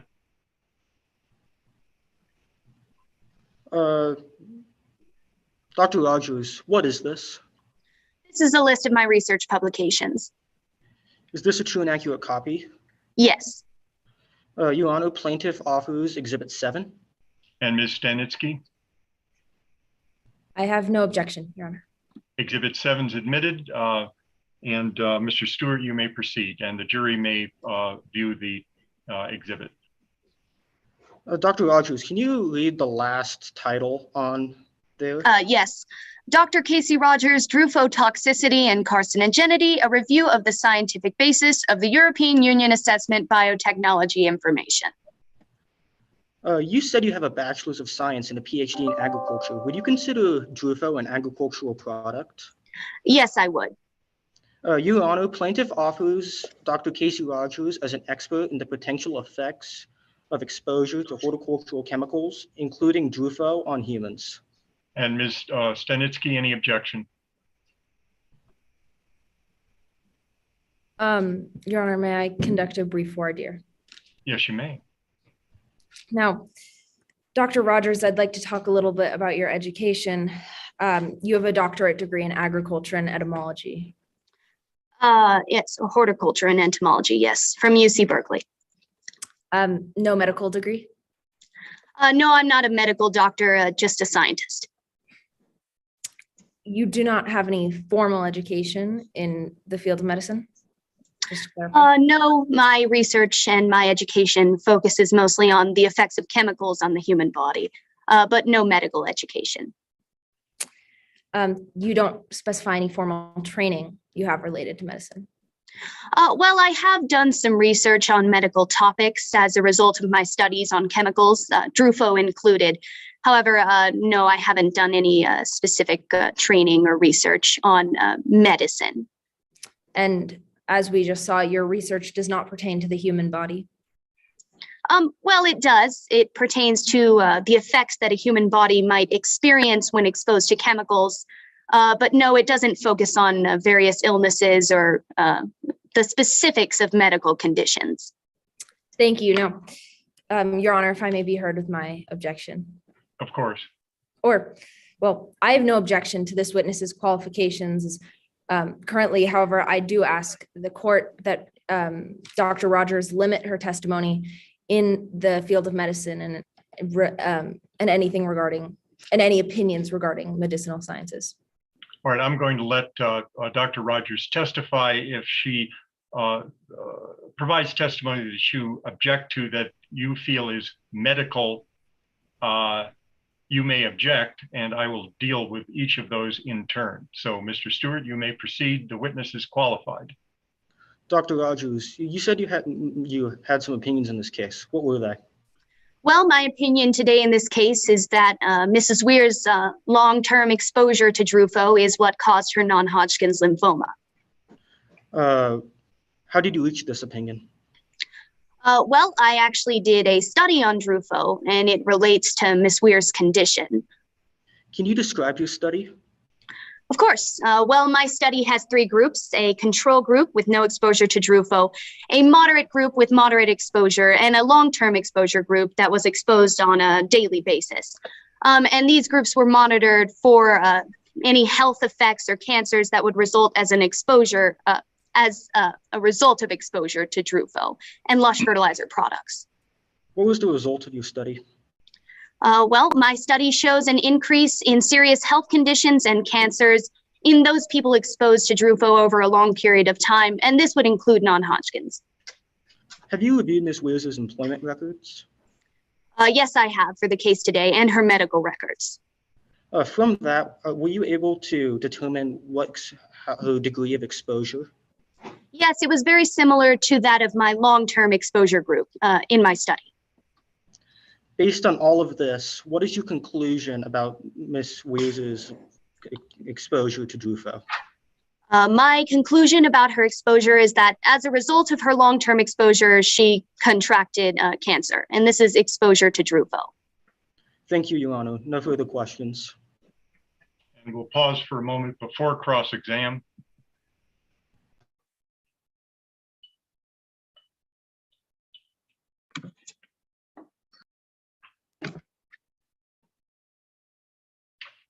And Ms. Stanitsky, you may cross-examine the witness. Thank you. Now, Doctor, I'd first like to talk about the study you conducted on Drufo. You believe Drufo was rushed onto the market. Oh, absolutely. I was very concerned personally when Drufo first came out onto the market because I believe there was a lack of research that had been done on the product. So I conducted my own study to see if there were any medical or long-term effects of exposure to the product. That study was published in 2019? Yes. You never specify an exact timeline, do you? No, but it was over a period of several years so that we could accurately determine the effects of long-term exposure. You never specify an exact number of people you studied, do you? No, however, I did talk about I had 3 groups and these contained a various amount of people. You never specify an exact number of people? No, ma'am. You never interviewed the plaintiff, correct? No, I have not interviewed Ms. Weirs. However, I did review her employment and medical records, and that is why I believe I was brought here because my study is, the people in my study experience similar conditions to that of Ms. Weirs. Your knowledge of her condition is limited to reviewing her medical records. Well, yes, my knowledge is that she has contracted the disease. I don't believe there's any other knowledge I would need to know. That's why I was brought here today, to testify about her disease and the way my study pertains to it. Okay, so your study involved different types of people who were exposed to Drufo? Yes, different types of people. However, they were all exposed to Drufo over the same amount of time. This would have been garden workers or farm workers. Again, sorry, just to repeat, farm laborers picking crops and gardeners? Yes. All exposed to Drufo over about the same amount of time. And of course, Ms. Weirs is a landscaper, so her exposure to the product would have been very similar to those in my study. But landscaping is different from farming or gardening, yes or no? Yes, it's a different job. However, they experience the same amount of exposure. Landscaping is different from farming or gardening? Yes, ma'am. Now, your study was also not peer reviewed. No, my study was not peer reviewed. It was conducted by me and my research team. Nor did you find it necessary to involve any other credible studies supporting your conclusions? Well, no, my study is self-contained. I had heard of the study that found that Drufo was carcinogenic in rats. However, this was purely the basis of my concern. You didn't bring in any other studies supporting your conclusions afterwards? No, I only drew data from my study, which I believe is credible. Thank you. Now, you've never testified in court before? No, this is my first time testifying, although my research has been used in litigation, and I frequently make recommendations to advisory boards and administrations based on my research. You also assume that this case will open up more lawsuits for you? Well, to be honest, ma'am, Dakota Weirs is not the only person who has experienced the harmful effects of Drufo. So yes, I'm hoping that other cases can be brought to justice because the chemical, as my study has found, is harmful. You hope to be on the forefront of these cases? Well, yes, I believe my research study could help a lot of people in these types of cases. That would mean further employment for you? Well, yes, I am paid for my time in litigation. However, I am not paid for my opinions. So my research and my findings are not affected by my payment. Thank you. Now, moving on. I asked the timekeeper share what has been previously admitted into evidence and marked as Exhibit 1. Oh, we'll see Exhibit 1. Okay. Timekeeper, can we share the exhibit?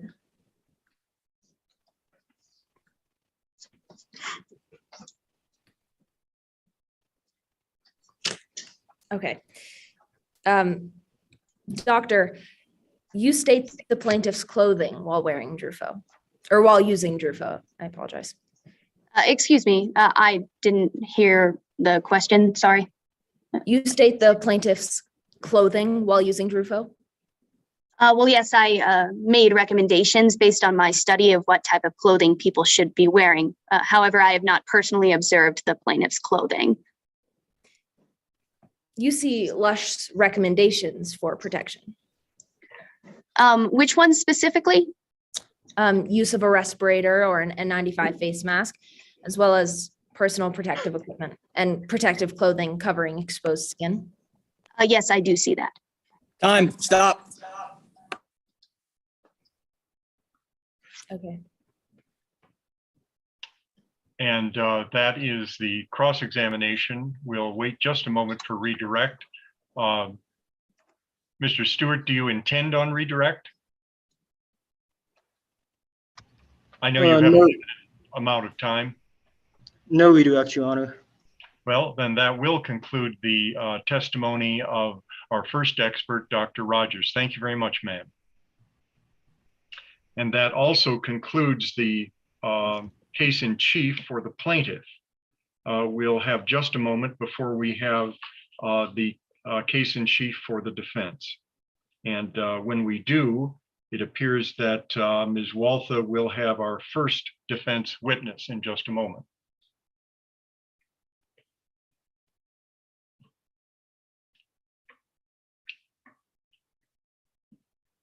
Your Honor, I will first be bringing to the stand Dr. Devin Williams. Oh, hang on.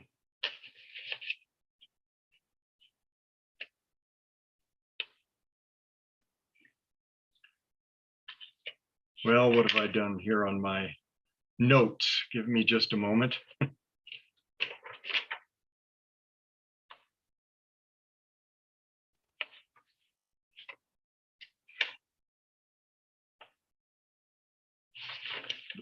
For the defense.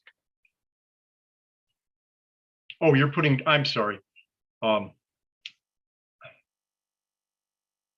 These are not necessarily in order, only by person. So Ms. Stanitsky, you'll be putting Dr. Williams on first, is that correct? Yes, that's correct. Let's go ahead and call your witness. The defense calls Dr. Devin Williams to the stand.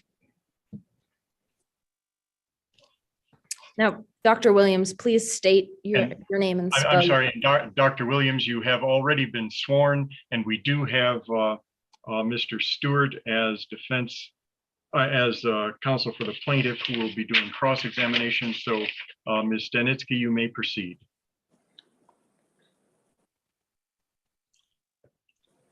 You're on mute, Meg. And there we go. Please state your name and spell your last for the jury. Good evening. My name is Dr. Devin Williams, and I lead the Toxicology Research and Development Labs at Lush Fertilizer. My last name is spelled W-I-L-L-I-A-M-S. And what do you do at Lush Fertilizers? Well, my work is basically data-driven. I'm often asked to postulate to bigger and broader outcomes derived from my data sets. Through my training and expertise, I know how to research and evaluate test results or the data given to me in order to find the effects of possibly toxic chemical agents, especially in the basis of fertilizers such as Drufo. So tell me about your education, Dr. Williams. Well, I have a master's degree from Colorado State University in toxicology and a PhD in toxicology and pharmacology from Colorado State University. Now, what exactly is toxicology? Well, Ultimately, toxicology is the field of science involving studying the adverse effects of chemicals and poisons on living organisms. And what is pharmacotoxicology? The specification of pharmatoxicology or pharmacology is the branch of medicine that deals with drugs and medications effects on living organisms, really more sort of a pharmaceutical sort of science. And can you describe your experience in the fields of toxicology and pharmacology? Yes, I'd love to. Not only do I teach multiple courses in the field of toxicology at the University of New Mexico College, I also have worked in Lush's Fertilizer Toxicology Research and Development Labs for over a decade now, and I'm now the head of that same department. Additionally, I've been an assistant professor of toxicology and pharmacology. And are you certified in either? Yes, I am. I'm certified by the Colorado Health Department and in the states of New Mexico and Wyoming in toxicology. Thank you. Your Honor, the defense at this time now moves to tender Dr. Devin Williams as an expert in toxicology, pharmacology, and in research analysis. Give me just a moment. Toxicology, pharmacology, and what was the third area? Research analysis. Mr. Stewart, any objection to qualifying Dr. Williams in any or all of those areas? No objection, Your Honor. I therefore qualify Dr. Williams in the areas of toxicology, pharmacology, and general research. You may proceed, Ms. Staninsky. Thank you, Your Honor. Let's start with Lush Fertilizers. Now, how long have you been with the company? Like I said before, I've been working at Lush for roughly a decade, and I've been leading the toxicology research and development labs for 7 of those 10 years now. And what are your duties there? Well, I largely oversee work on environmental impacts, especially on the basic fertilizers, such as Drufo mentioned before. Can you describe Drufo? Oh, yes, of course. It's a bonding agent used to prevent the separation of nitrogen from plants. This allows for less fertilizer to be sprayed and prevents excess nitrates from washing into the body's water. Drufo only has to get sprayed 3 times a year instead of a lot more when compared to other fertilizers. This is thus helps the farm laborers and other people, and it all around is better for the environment. Additionally, I started as a technician to manage testing times, and our labs did excessive testing on Drufo. And Mr. Stewart, the objection is? This is tending on narrative. I'm sorry, one more time. The witness is responding in a narrative response. A narrative response. Ms. Staninsky, I know that Dr. Williams has a story to tell here. Let's direct him a little more. You may proceed. While at the company, were you involved with Drufo? Oh, yes, I was. I started as a technician, and during that time, I did excessive testing on Drufo. And what were the results of that testing? Yes, well, as I said, we did excessive testing on it, which is mandatory for a company such as Lush. Pertaining to this case, however, all of our testing data pointed to the conclusion that Drufo is not cancerous in any means. And what were the final conclusions of that testing? We found that statistically, the usage of Drufo had not been correlated with non-Hodgkin's or any cancer for that matter. If you take a large group of people using fertilizer, some will develop cancer. It's the effect of randomness. So using the data we've gathered, Drufo doesn't create any more risk of non-Hodgkin's than any other fertilizer would. Thank you for talking about your work. Let's move on to Dr. Rogers' study. Have you read the study? Yes, I certainly have. I shouldn't be testifying if that weren't the case. And what did you first notice while reading the study? Well, for one, it is just incredibly vague. There's also a reliability factor as her study hasn't been peer reviewed and hasn't been replicated. Why do you believe the study is vague? Sure, there's, like I said, like she's mentioned, there's no timeline. One doesn't know how the subjects were even exposed to Drufo. There's not a specified amount of subjects. We know very little of the circumstances, and the ones we do know differ from the plaintiff's experience. And what do you mean by different experiences? Well, it's comparing apples to oranges when it should really be comparing apples to apples. Can you elaborate on that? Yes, of course. Well, Dr. Rogers studied people in completely different environments on the farm, tending to gardens, as opposed to the plaintiff spraying the fertilizer. The experiment has completely different exposure levels. The plaintiff worked with it yet only during a certain season, unlike those in the experiment. What are your final opinions about this case, Dr. Williams? All of these different variables means that Dr. Rogers' study is really not credible and should not be compared to the plaintiff's illness, period. Thank you. No further questions at this time, Your Honor. Mr. Walters will have cross in just a moment. Let's just take a quick pause.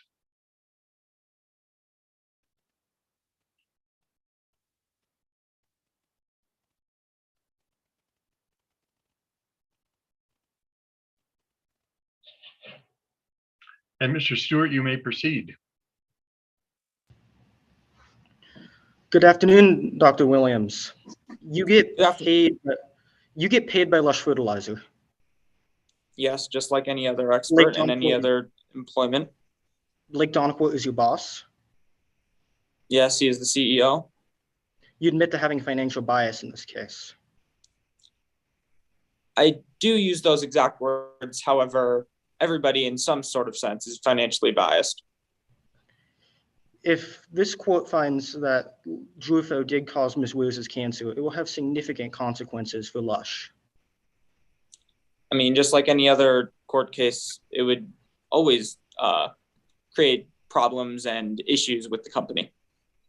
When you joined Lush Fertilizer, 50% of its technicians and workers left the company. Yes, they had moved on, but I do not know what precisely they had moved on to. They conducted testing that was extremely important to determining the safety of Drufo. Yes, it was. However, there was still 50% of that same testing team at the company. 50% of a testing team leaving the company would impact the study, wouldn't it? It might, I guess you could say. A few years ago, you were promoted to the head of the labs. Correct? Yes, that is correct. Your job was to study the environmental impacts of Lush. Yes.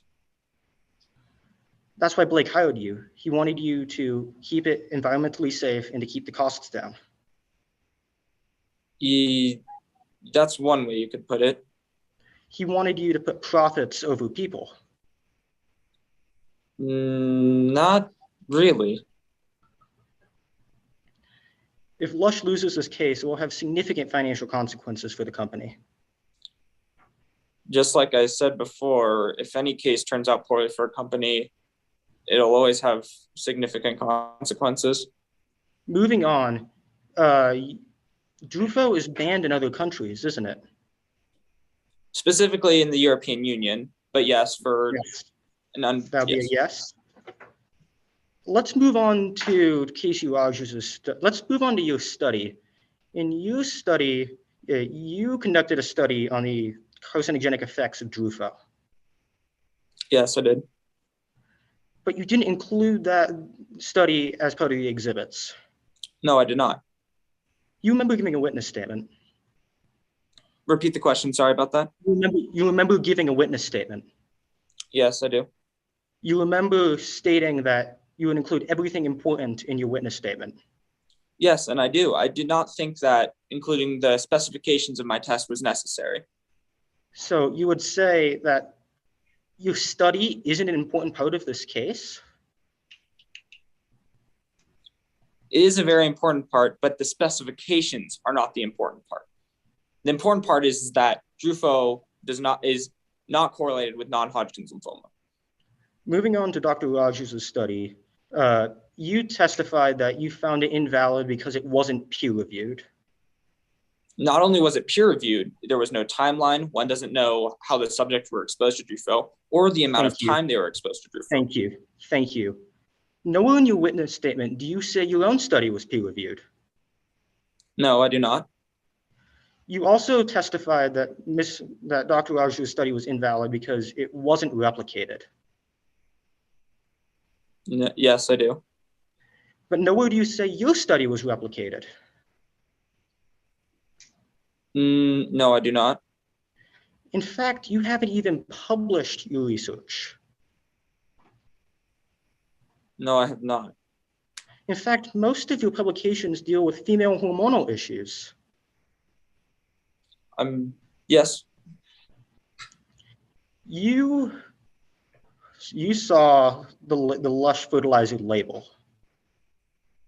Yes, I'm aware of that label. And you were in the company while they were doing studies on Drufo. Yes, I've been there for 10 years, so I've been a part of all those studies. Lush could have easily added a warning to their label about the potential dangerous effects of Drufo.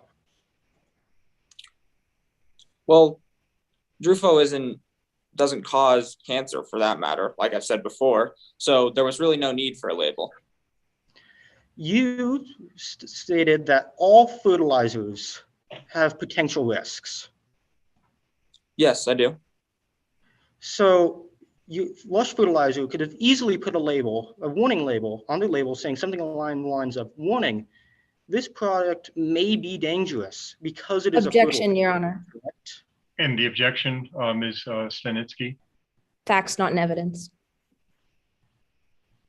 Mr. Stewart? I am asking the witness about a hypothetical, one that he is able to answer as he is part of Lush Fertilizer, and he's an expert in toxicology, and he can talk about the warning labels which warning labels applied to dangerous chemicals. Ms. Stanitsky, as structured as a hypothetical, do you still have the objection? Response, Your Honor. I'm sorry. Response, Your Honor. You may respond. That's why I'm asking you. Yes. Nowhere in Dr. Williams's affidavit, nor in Skylar Weir's or Blake Doncourt's affidavit, does it mention any possible way that the company could have included another label, which would mean that this is facts, not in evidence. I'm going to overrule the objection. The question is to Dr. Williams. We know there is a label. We know there is a recommendation on the label. The information that in the hypothetical Mr. Stewart is asking whether that could be included is not that there should be a label, because we know there's a label. It's whether or not this additional information could have been added. And if Mr. Williams has an opinion on that, he may answer. So do you need the question repeated, Dr. Williams? Yes, I'd love to have the question repeated. Thank you. Mr. Stewart, please repeat the question, and I will, assuming it's the same question, I'll allow it. Lush Fertilizer could have easily included a warning label on their product stating, warning, something along the lines of, warning, this product contains Drufo, which may be dangerous, correct? We do give a recommendation of what the... I'm not talking about a recommendation label. I'm talking about a warning. We could have, but we saw no reason to put it on as Drufo is safe. Thank you. No further questions, Your Honor. And we'll have a redirect in just a moment.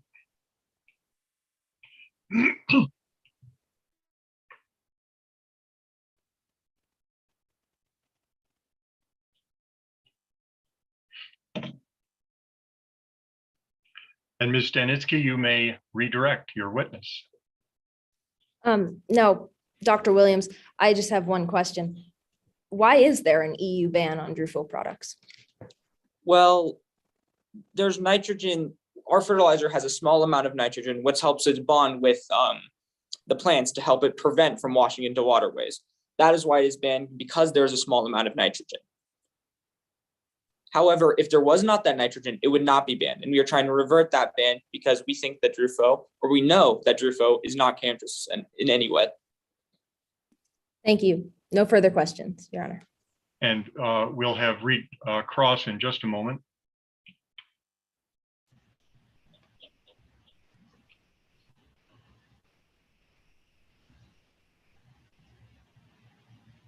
And Mr. Stewart, recross. No recross, Your Honor. Thank you. And Dr. Williams, that concludes your testimony. Thank you very much. And we will have the next witness for the defense in just a moment. Who will that attorney be and who will that witness be? Because I seem to have mine out of order. Your Honor, the defense calls Ms. Skylar Weirs to the stand. In just a moment, you'll be doing that. Yes.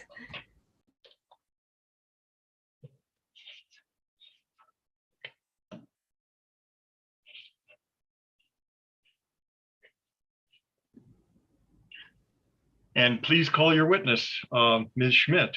Your Honor, the defense calls Ms. Skylar Roos to the stand. And Ms. Weirs, you have already been sworn in. We have defense counsel, plaintiff's counsel to do cross when permitted. And Ms. Schmidt, you may continue. Good evening, Ms. Weirs. May you please state your name and spell your last for the record? Good evening. My name is Skylar Weirs, and that's spelled W-E-I-R-S. What is your relationship with the plaintiff? I'm Dakota's twin. I've known Dakota pretty much my entire life, obviously, except for the few moments that we were separated after being born. So why are you here as a witness today? Well, I love my sister. I really do, and that goes without saying. But after my extensive research, I just couldn't see in any way in which Dakota was right. Part of my job as a pseudoscientific writer is researching fertilizers, so I'm testifying because I researched lost fertilizer, and I thought it was important for me to be here to clear the air. Please describe your relationship with your sibling as of right now. Well, our relationship has been good up until about this lawsuit. It's obvious that we don't have the typical twin relationship, but I love Dakota, and I was devastated when I found out that she was diagnosed with non-Hodgkin's. What do you do for a living, Ms. Weirs? I write articles for Rationalist magazine. What type of articles do you write for Rationalist? Well, Rationalist specializes in resisting the spread of pseudoscience, superstition, and irrational beliefs. So I mostly write articles that are debunking pseudoscientific claims. How long have you been writing? I've been writing for a couple of years, ever since I chose to forego college, and my first article was such a major success. You previously mentioned research in your testimony. What has your research focused on? Well, my research is mostly focused on Drufo, agritech, and the health implications of most fertilizers. How long did you spend researching agricultural technology and fertilizers? I spent about a year on my research. Where did you gather most of your information? Well, I tracked down and spent hours going over information that was maintained by the United States Department of Agriculture and the National Association of State Department of Agriculture, and publications and research papers from various fertilizer companies. Your Honor, I move to qualify Skylar Weirs as an expert in agricultural technology and the agricultural technology industry. So agriculture tech, and what is the second area? The agritech industry.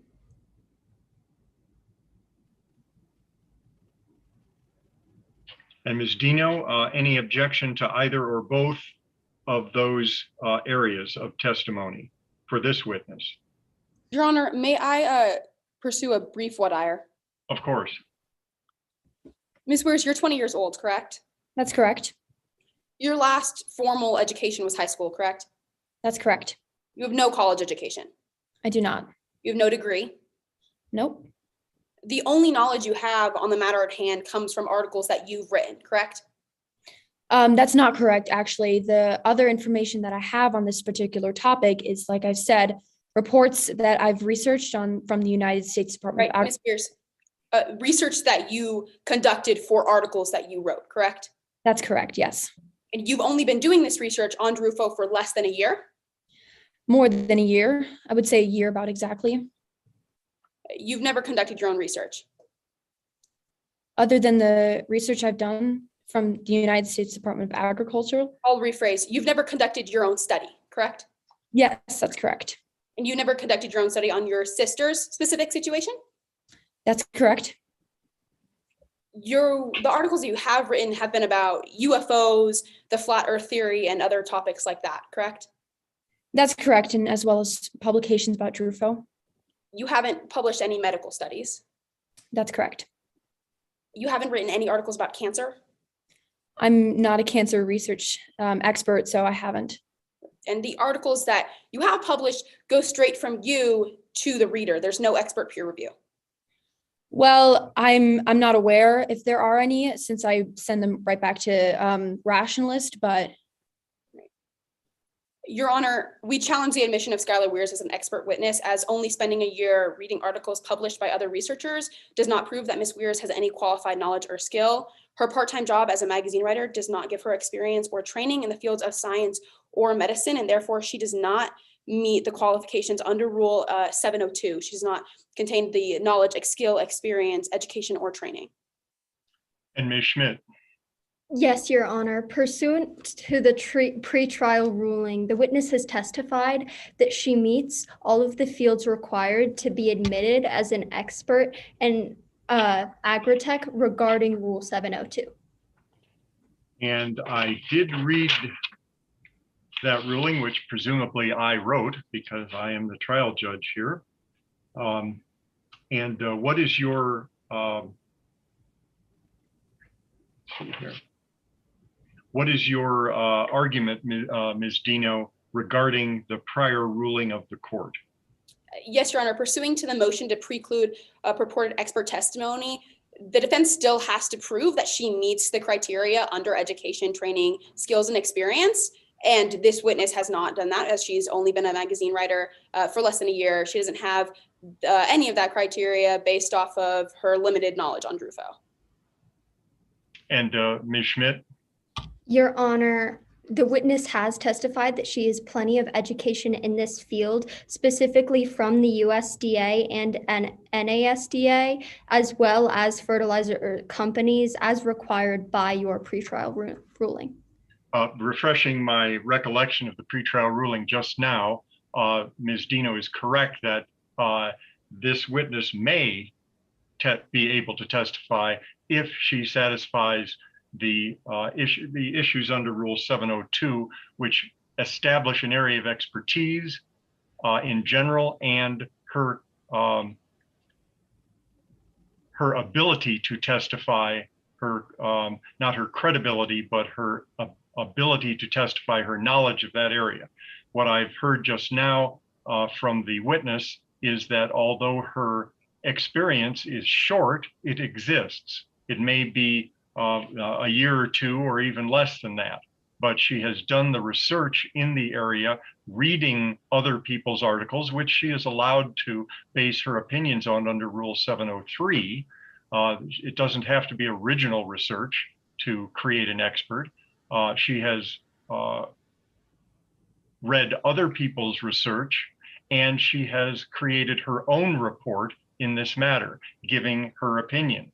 The issue of the brevity of her expertise, which is apparent, is a matter of credibility for the jury, not admissibility of her opinion.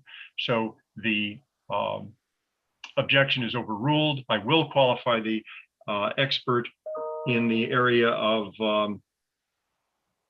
agricultural technology and agricultural industry in general. The jury will simply weigh that testimony based on her experience. So Ms. Schmidt, you may continue with your questioning. Yes, Your Honor. Ms. Weirs, do you have any opinions about Drufo? I do. My opinion can be very clearly stated in 2 points. Number 1, there are absolutely no ties to Drufo being carcinogenic. And number Objection, 2, Your Honor. And the objection? This is outside the scope of the witness's expertise. And Ms. Schmidt, could you remind me of what, Ms. Weirs, could you remind me of your testimony so far?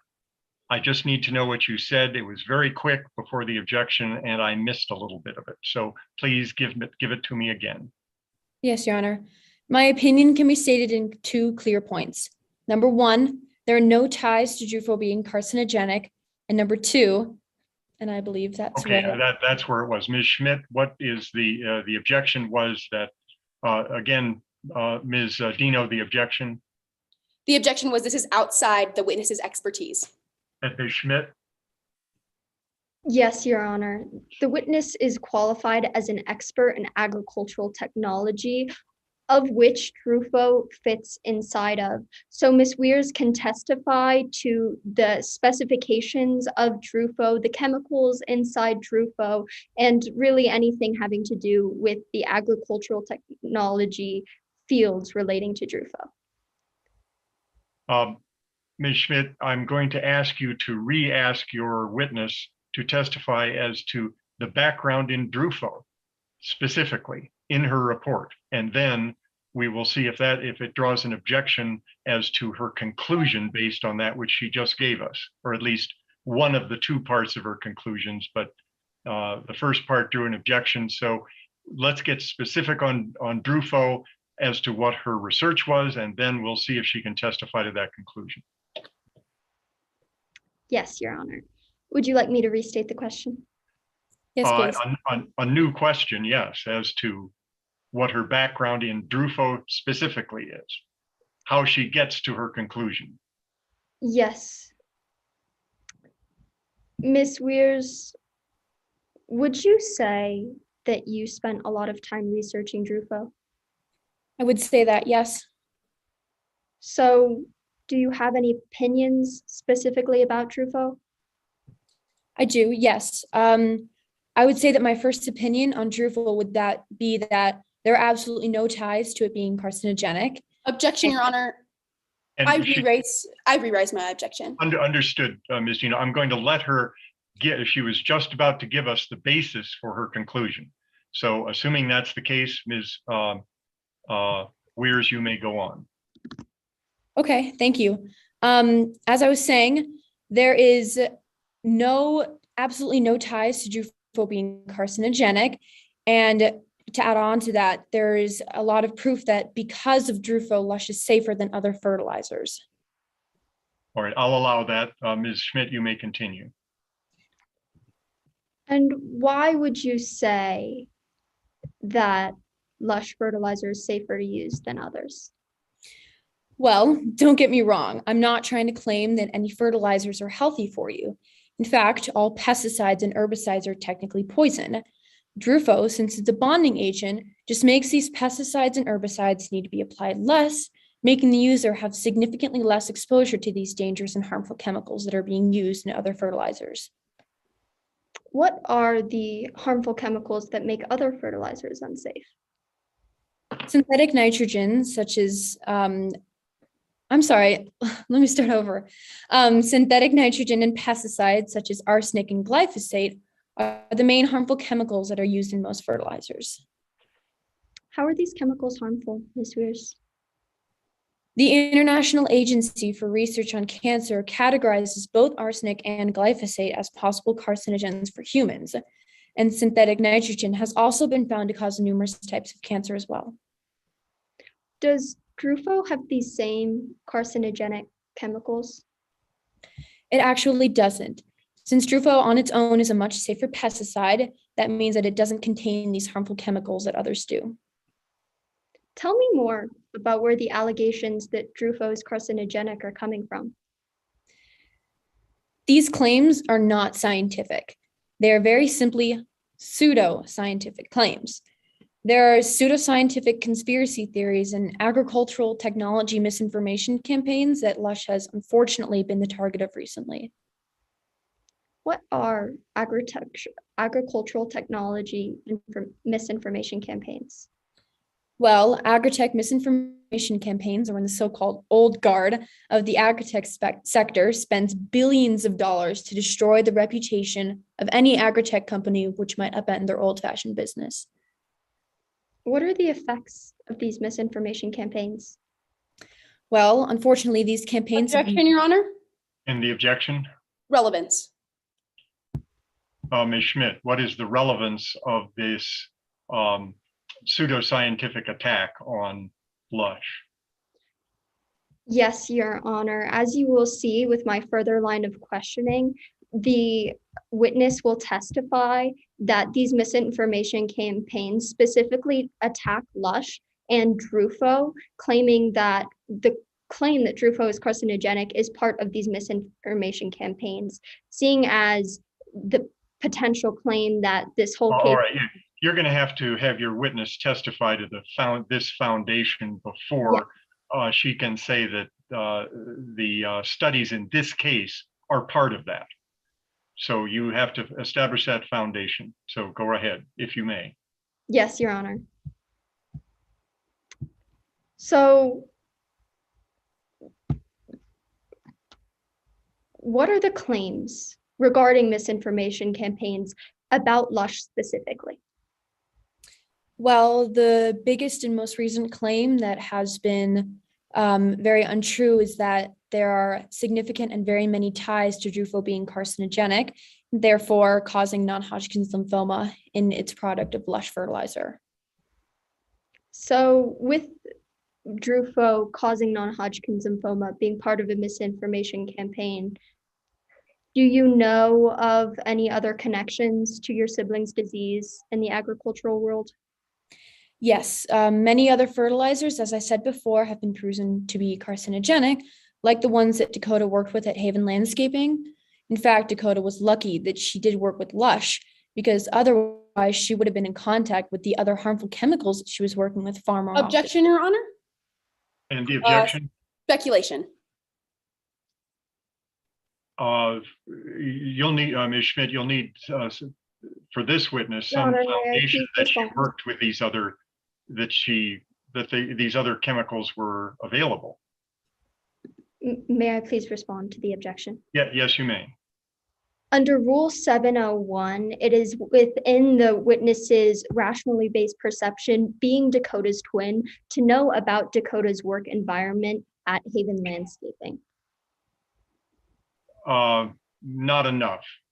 These are adults, not children that are together all the time, unless, that's the testimony of your witness. I doubt she was there at work. It sounds like there's some friction here between these siblings, so that's not going to be enough. Let's direct your testimony elsewhere. Yes, Your Honor. Ms. Weirs, what did you find when researching Drufo's alleged ties to cancer? Well, I did not find anything. And while yes, I did write an article that was questioning the link, what I found was that there has been no proof that Drufo is carcinogenic. In fact, it makes Lush even safer to use than other fertilizers. Thank you, Your Honor. No further questions. And we'll pause a moment here before we have cross-exam.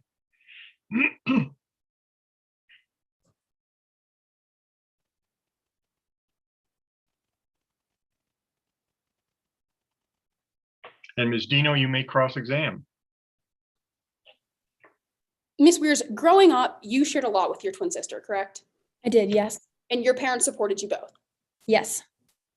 They support Dakota financially with her medical debts, correct? That is correct. I think any parent would. But they don't support you. I mean, would anyone support someone not going to college and following a financial writing career? Right. They didn't support you with your debts, correct? They did not. The debts that you acquired while gambling, correct? Correct, yes. And because your dad is spending all of his money on Dakota Weir's treatment, there's less money for you, correct? That's correct, yes. You're angry at your sister and your father, and that's why you're testifying today. I would actually disagree with that. I don't remember saying in my witness statement that I'm angry at my siblings, and I don't resent them either. I think that maybe I'm upset that some of this money is going to Dakota, but it's for a good cause. Dakota should get better. Right. So you are upset. That's what you just said. Yes, but not significantly angry with them. The vast majority of your research is about GMOs, correct? That's correct, yes. But you've only ever published one article relating to Drufo. That is correct, yes.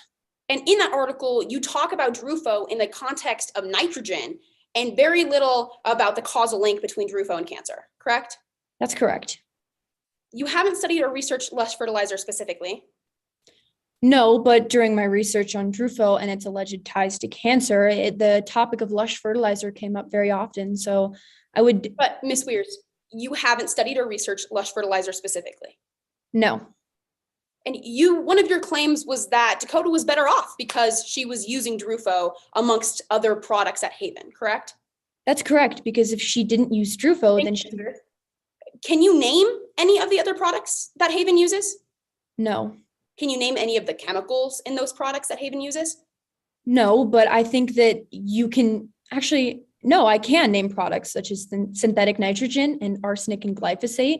I which are mean, like literal products, like Lush fertilizer or products of Terra's Greenery. Can you name a specific product? No, I cannot.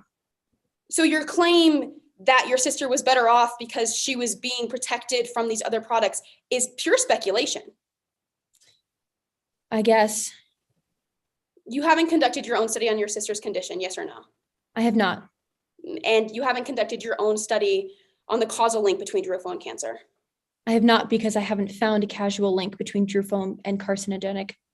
So your claim that your twin sister's cancer was caused by Lush fertilizer is also pure speculation. Well, being an expert on agritech innovations, I would say that my claim that Drufo is not carcinogenic is a pretty reliable claim since I've done significant research on the topic. That'll be all, Ms. Weir. Thank you. No further questions. And we'll have a redirect in just a moment.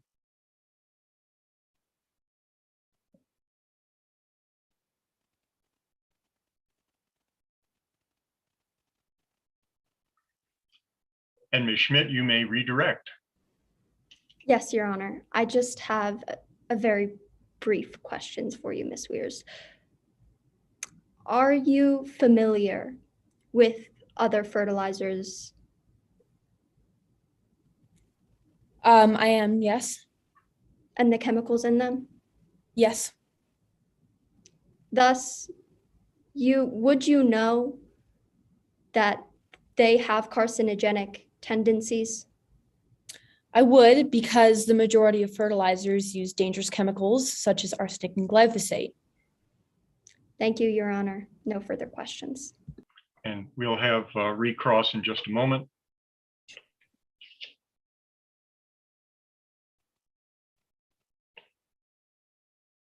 And Ms. Dino, you may recross on that issue. No recross, Your Honor. Thank you. And Ms. Weirs, that concludes your testimony. Thank you very much. And we will have the third witness for the defense, Ms. Waltha, in just a moment.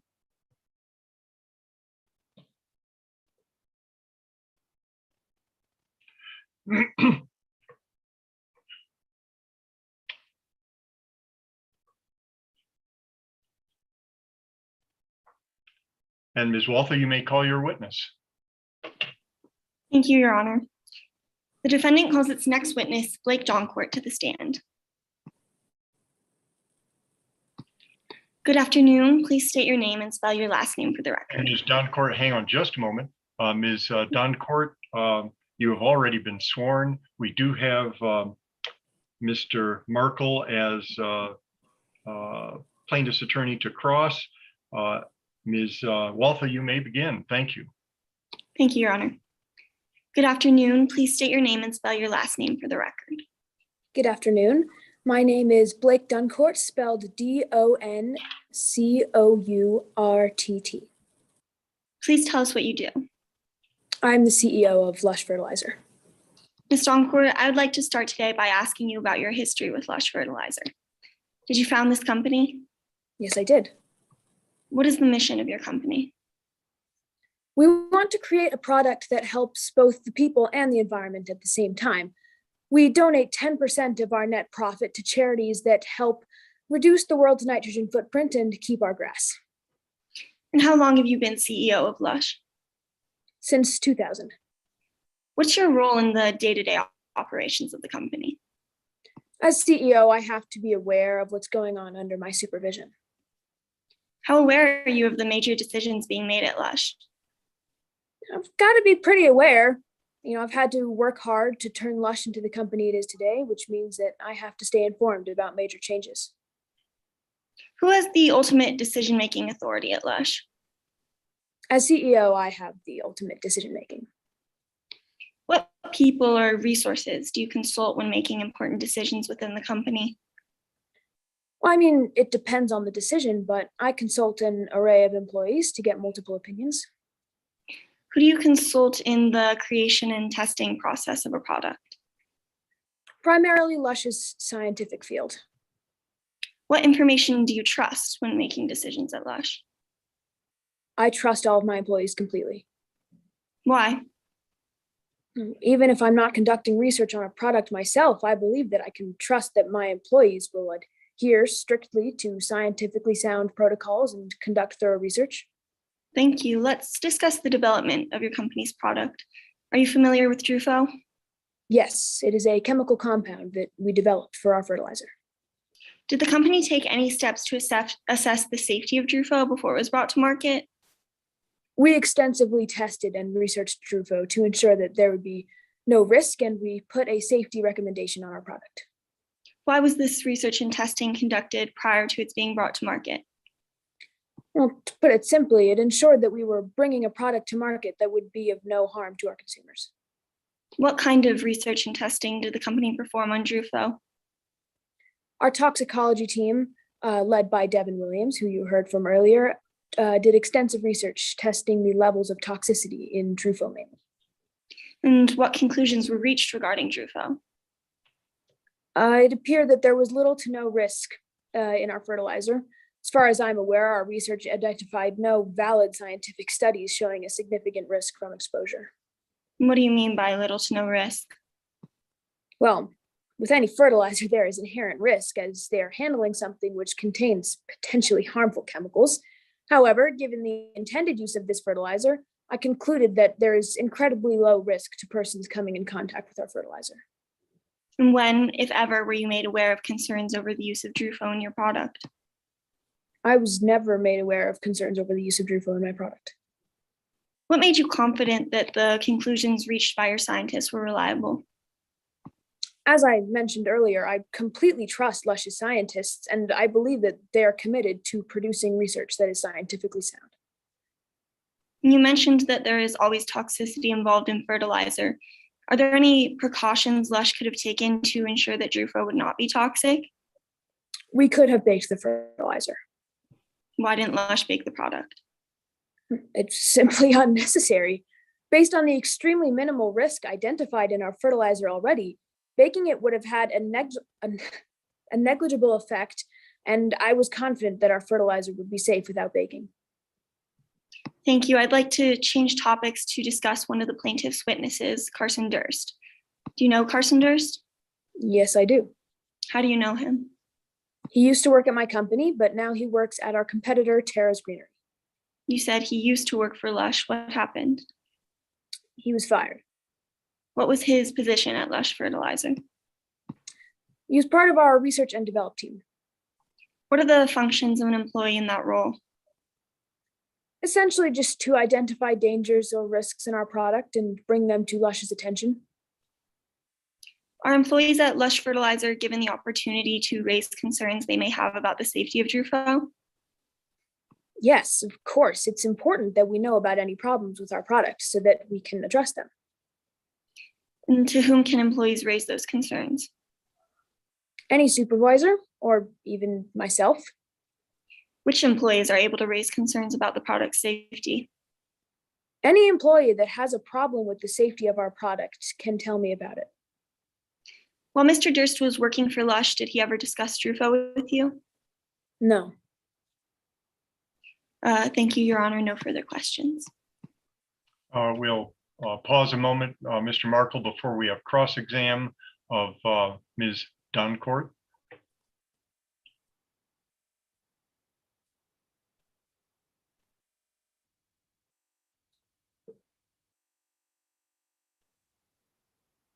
And Ms. Markle, you may cross.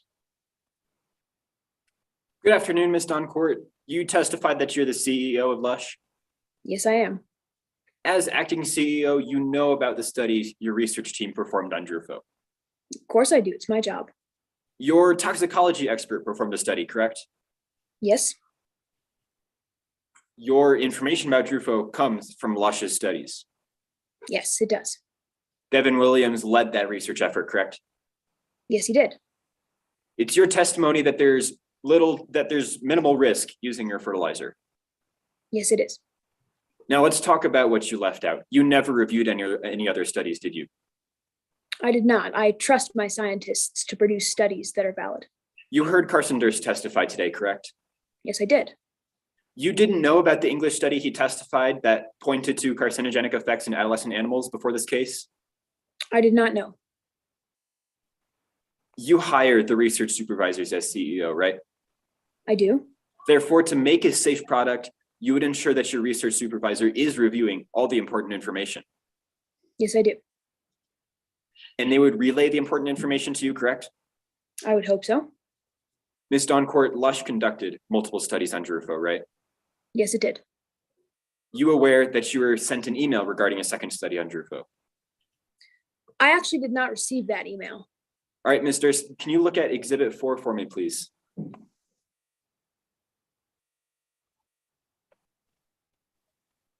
Look at paragraph 2 of the email for me.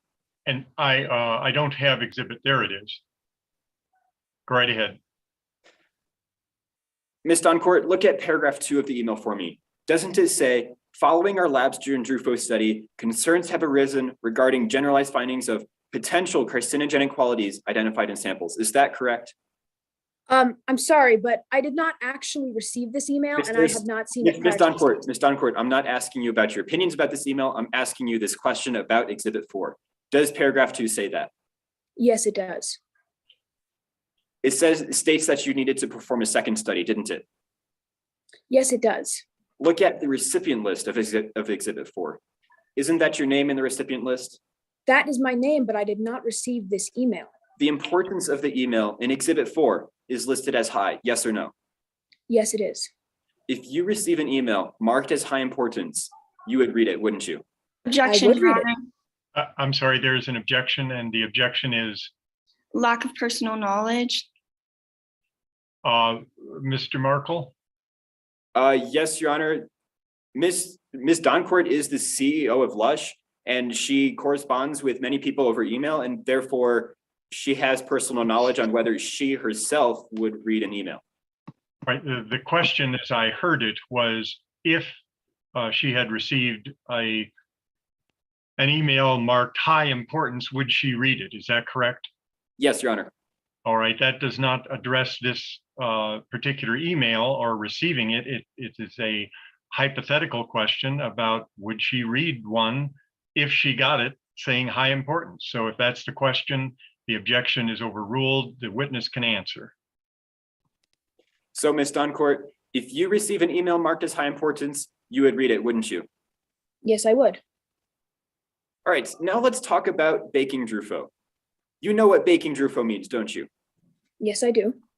Isn't it true that if you bake Drufo, it would eliminate any carcinogenic effects? It would eliminate the effects, but there were already so Thank you, Ms. minimal, it would Doncourt. make a difference. Lush Yeah, doesn't but- bake Drufo. Mr. Markle, I need to have this witness complete her answer. Please complete your answer, Ms. Doncourt. Thank you, Your Honor. It would get rid of all the danger, but given the significantly low impact it has, it wouldn't make a difference. Lush doesn't bake it, do they? No, we do not. You would agree that baking Drufo is costly? I would agree, yes. When Lush decided not to bake it, cost was one of the reasons Lush decided not to bake Drufo, wasn't it? It was one of the reasons, but it was not the main reason. You even created an amortization table for baking Drufo, didn't you? I did. Creating these cost-benefit analysis is a regular practice of Lush, right? Yes, it is. Your Honor, permission to show the witness what has been previously marked as Exhibit 8. You may post it for identification. Ms. Doncourt, what is Exhibit 8? This is the table that I made in 2004. Is this a true and accurate copy of the spreadsheet you created? Yes, it is. Your Honor, plaintiff offers Exhibit 8. Ms. Waltha, as to Exhibit 8? No objection, Your Honor. Exhibit 8 is admitted. You may publish to the jury and you may continue, Mr. Markle. Yes, Your Honor. Ms. Doncourt, this document shows how much revenue your company would lose if they had baked Drufo, correct? Yes, it does. Look at line 10 for me and look at the far right side of that line. The estimated overall revenue loss from 2004 through 2014 is $2,615,553, correct? That is correct. That's how much money Lush saved by not baking Drufo, isn't it? Yes, it is. You needed that money to pay your investors, didn't you? Everyone has investors. That's how companies start. So yes, I did, but that still wasn't the main reason we decided not to bake the fertilizer. Lush put its profits over people, didn't they? No, it did not. Lush cares more about its customers than it does about the money that we save. That's why money was not the main reason we decided not to bake the fertilizer. You founded Lush Fertilizer, correct? Yes, I did. You also own the company, don't you? Yes, I do. So therefore, you make money when Lush makes money. Yes, I do. And you lose money when Lush loses money. Yes, I do. You got a divorce, didn't you? Yes, I don't see how that's relevant to this case. During the time Drufo was Section 403. As prejudicial or Yes. as irrelevant? Or as both? As prejudicial, Your Honor.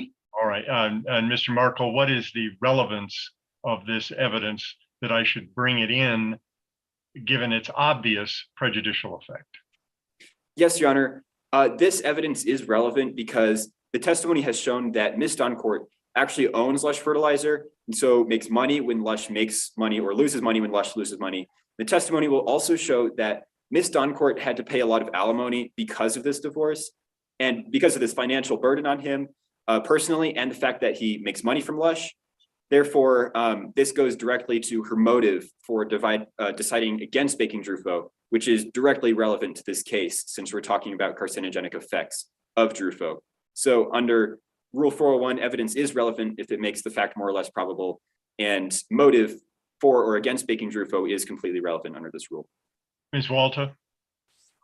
Your Honor, the prejudicial value of this testimony far outweighs the probative value in terms of determining the fact and issue. The witness's divorce and mentioning the witness's divorce brings in prejudices against her that are beyond her financial standing and that go to her character and attacking her character as well, and are not helpful in determining the fact and issue. Mr. Markle, one more chance. Yes, Your Honor. We are not asking any questions about her character or anything relating to her personal life. We are solely asking about the divorce for the sake of the amount of money she had to pay and its effect on the company. All right, I'm going to sustain the objection on these grounds. We're not into a character question here. Lots of people get divorced. That's not the issue. The issue, as you established it, was to put it simply, the question to the witness was, when Lush makes money, you make money. Now, that of course is accurate as to the value of the company, the value of the stock of the company, but you have established no direct connection between what she might be paid in salary, which is how you pay alimony. You pay it in cash, you don't pay it in stock. So the stock may go up or down depending on the result of this case or how carcinogenic or non-carcinogenic this product is, but it doesn't put in cash in her pocket to pay alimony. I don't see the relationship, especially not over the obvious prejudicial effect of what apparently is a testy divorce. So sustained. Let's move to a new topic. Ms. Doncourt, you needed a lot of money to pay your investors, didn't you? I needed enough money to pay them back for what they paid me, but yes. And your company saved a lot of money by not baking Drufo, didn't they? Yes, it did. No further questions, Your Honor. And we will have redirect in just a moment, Ms. Walter.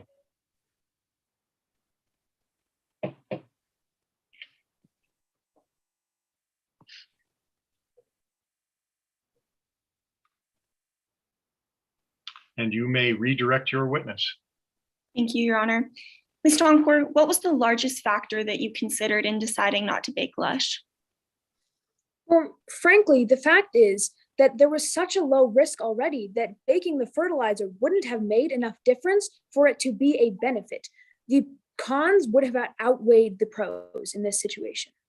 And what role did profits play in deciding not to bake it? Profits, of course, have to play some part. We're a company, we have to keep an eye on that sort of thing. But The profits were not the main reason why we decided not to bake it. It was just one of the factors. Thank you. No further questions, Your Honor. And we'll have recross in just a moment.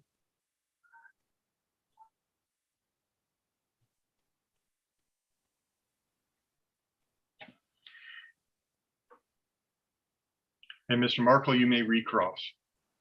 No recross, Your Honor. And Ms. Duncourt, your testimony is concluded. Thank you very much. We will I'll ask parties to reorganize very quickly so that we may have closing arguments in just a moment. For the plaintiff, it will be Ms. Dino, and for the defense, it will be Ms. Schmidt.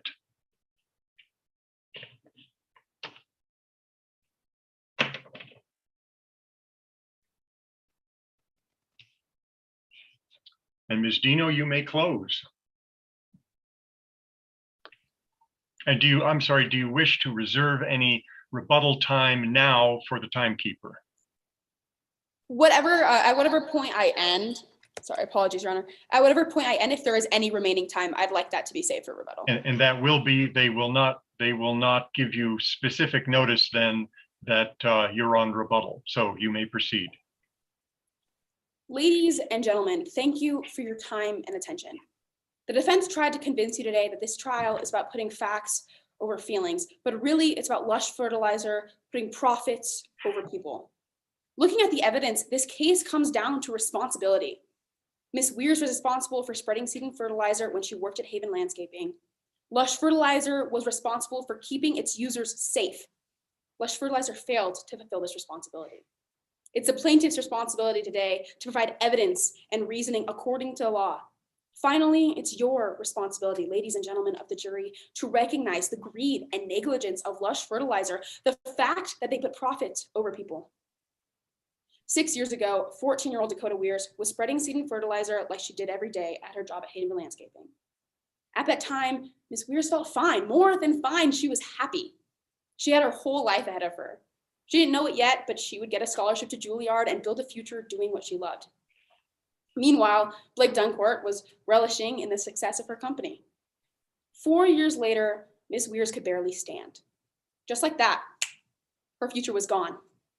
No more piano, no more Juilliard, maybe no more life at all. Today's testimony proved that Drufo causes non-Hodgkin's lymphoma. Keep in mind that jury instruction number 3 states that the plaintiff must prove that Lush Fertilizer knew or should have known that Drufo was harmful. Carson Durst was part of a Lush research and development team and conducted a study that discovered Drufo had carcinogenic effects. Ms. Durst testified that she and other members of the Lush Fertilizer team raised concerns that the fertilizer could cause cancer. In addition, Dr. Casey Rogers conducted a study that found an increase in non-Hodgkin's lymphoma in agricultural workers that were exposed to Drufo. Dr. Rogers' study concluded that Ms. Weirs' prolonged exposure to Drufo is what caused her cancer. Blake Duncourt claims she didn't know if Drufo was carcinogenic or not. She knew her main product had a chance of causing cancer and she didn't look into it. She didn't care enough to read the results of Carson Durst's study. Now, I want to address the protective measures that Lush chose not to take. With her knowledge of the carcinogenity of Drufo, all Lush had to do was put one warning label. One, this would have been cheap and easy, but Lush chose not to take a basic precaution that would have protected its users. Additionally, Lush could have baked the Drufo, which would have removed all risk, but Lush didn't want to spend the money. This proves that Lush Fertilizer was negligent in failing to warn users about the dangers of Drufo, pursuant to jury instruction number 2. The defense is relying entirely on one study conducted by Dr. Devin Williams. Dr. Williams has evident financial gain from Lush Fertilizer prevailing in this trial. Dr. Williams has a dedicated past at Lush and an even brighter future with them. He even openly testified to having a financial bias in court today. Non-Hodgkin's lymphoma is a terminal illness, and although it may be cancer killing Dakota Weirs, it is Lush Fertilizer that will be responsible for her death. Dr. Williams knows about the causal link between Drufo and cancer and still testifies. He puts profits over science. Skylar Weirs knows that her sister deserves justice, but she puts profits over family. Blake Duncourt knew she was risking lives of countless people when she chose not to bake the Drufo. but she puts profits over people. Now, Lush Fertilizer may have failed their responsibility to Dakota Weirs, but it's not too late for you to fulfill your responsibility to her. We ask that you find in favor of the plaintiff. Thank you. Thank you. And in just a moment, we will have a primary closing argument for the defendant by Ms. Schmidt in just a moment.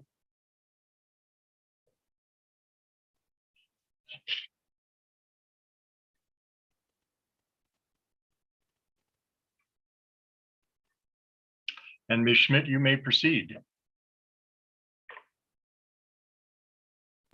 Thank you, Your Honor. People of the jury, this case can be summarized in 4 words. Sympathy is not justice.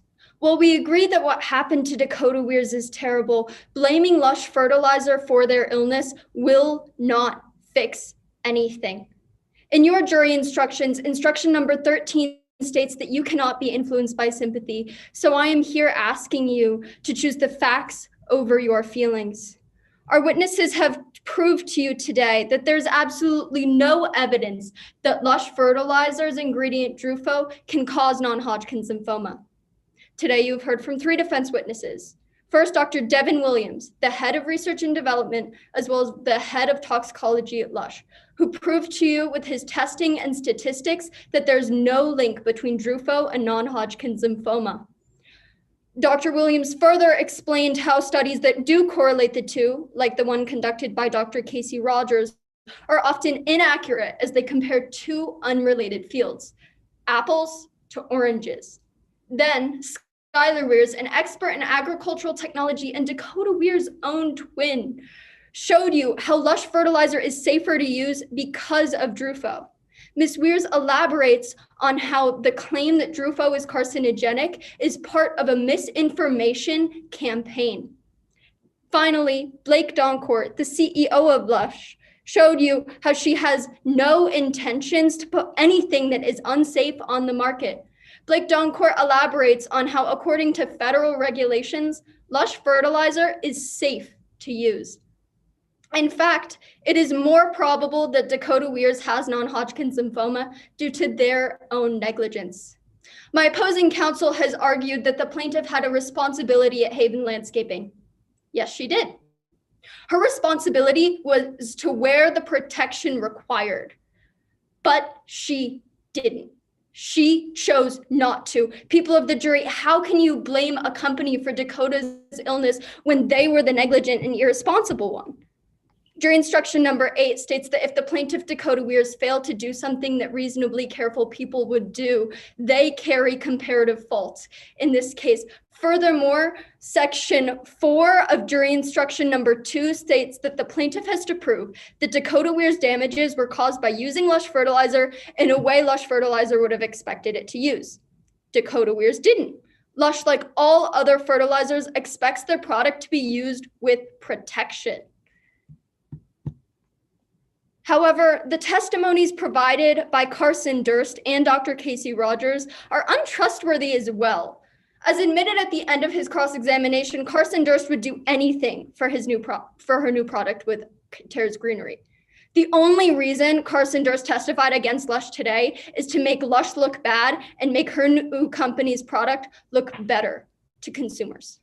Then, in the cross-examination of Dr. Casey Rogers, we learned that her claims that Drufo is carcinogenic are based on false evidence.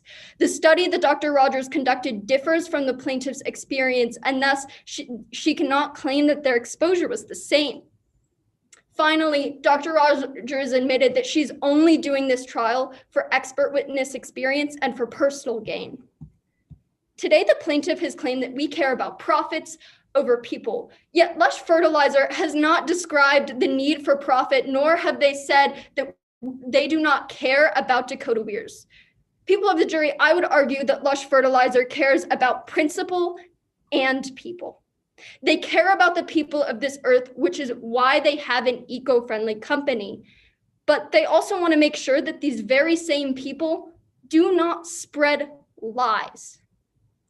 Today, the defense has shown you the truth, that there is no causal link between Lush Fertilizer and Dakota Weirs non-Hodgkin's lymphoma. While we all feel sympathy for Dakota Weir's sad situation, I now have to ask you to take a look at the evidence and realize that the plaintiff has not met their burden of proof by a preponderance of the evidence. I have to ask you to look at the facts and not the feelings. I am asking you to serve justice before sympathy. Thank you for your time and attention to this important matter. Thank you. And we will have a rebuttal in just a moment from Ms. Dino.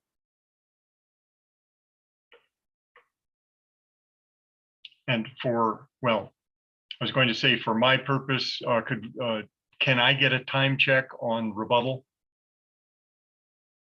Yes, there are 1 minute and 15 seconds left. Thank you very much, sir.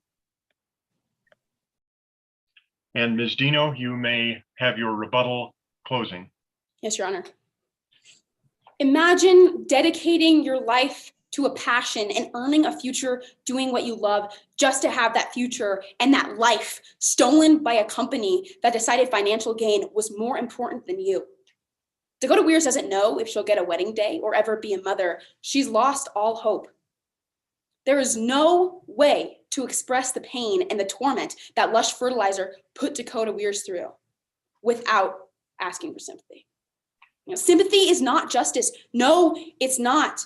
But neither is turning a blind eye to a negligent company. You can right Lush Fertilizer's wrong. Thank you. Thank you. The case is now submitted to the jury. What I'm going to ask is that all the scoring panelists, the jury, keep their screens off until they have submitted their ballots. When they submit their ballots, they will rejoin us by video, and then I'll know that they've all submitted.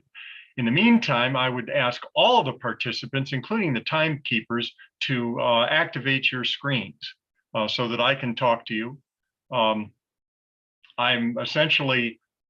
have to burn some time here. And if you've ever done this before, if you've ever participated before, you know there is a delay while the jury completes their ballots. I'll tell you that I now know that Arapahoe County does not have a monopoly on really good student attorneys and witnesses. So congratulations. I'm going to give you some applause that all the people watching would be giving, and I'd like you to do the same for all your competitors, just so that everybody knows how good a job you've done. This was a real pleasure for me for many reasons. One of those being that I've been out of the loop here for a year now, and I was for 26 years, I was a civil trial lawyer. And I did these cases. I did this case. I mean, it might as well have been this case, product liability cases on the defense side when I was practicing. I forgot how much I love this stuff. I just love it. And I was flashing back to actually doing these cases, as well as being a judge in quite a few, over 14 years. Being a judge, doing well for about the last 5.5 years, being on the bench. I was in a civil division, and I had quite a few product cases. And you should be very proud of yourselves for doing what you've done. I want to put a plug in that any one of you ought to be very proud to go to law school, because you've got a hankering for it. You understand what this is all about. You did a wonderful job. So whether it's on the defense side or on the plaintiff's side, you should consider that, all of you. Before we get our last scoring panelist back, the hardest legal issue in this case clearly is Schuyler's testimony. And it is a great issue. It's just a great issue. That expert issue, the tension between Rule 702 and Rule 703, I probably wrote 50 orders on it. And I love that issue. I really love it. I wrote some really intense, and also in the courtroom, really intense decisions in the courtroom about what experts can testify to and what they can't. Our panelists have joined us. We want to get you out of here because of me and dragging this thing at the beginning, because I wanted to get all the witnesses straight on my sheet. In addition, we have run a little long, I'm guessing. So Judge Dunn, do you have comments for our folks? Sure. Well, first, congratulations, everyone. You can take a breath. Congratulations to you and your coaches. You all were amazing. I know probably a lot of nerves in the first round. And I know it's been a long day, so I'm going to just make a couple comments on what I thought was effective and stood out to me. One, the plaintiff, you guys had such a great theme and you looped it. You looped it in opening, you looped it in closing, and you brought it out through witness testimony on cross-examination, no less. So really kudos.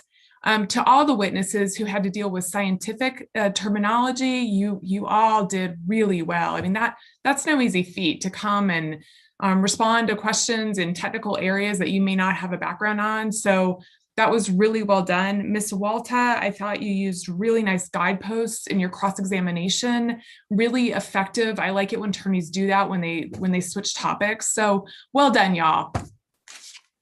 And Ms. Doran?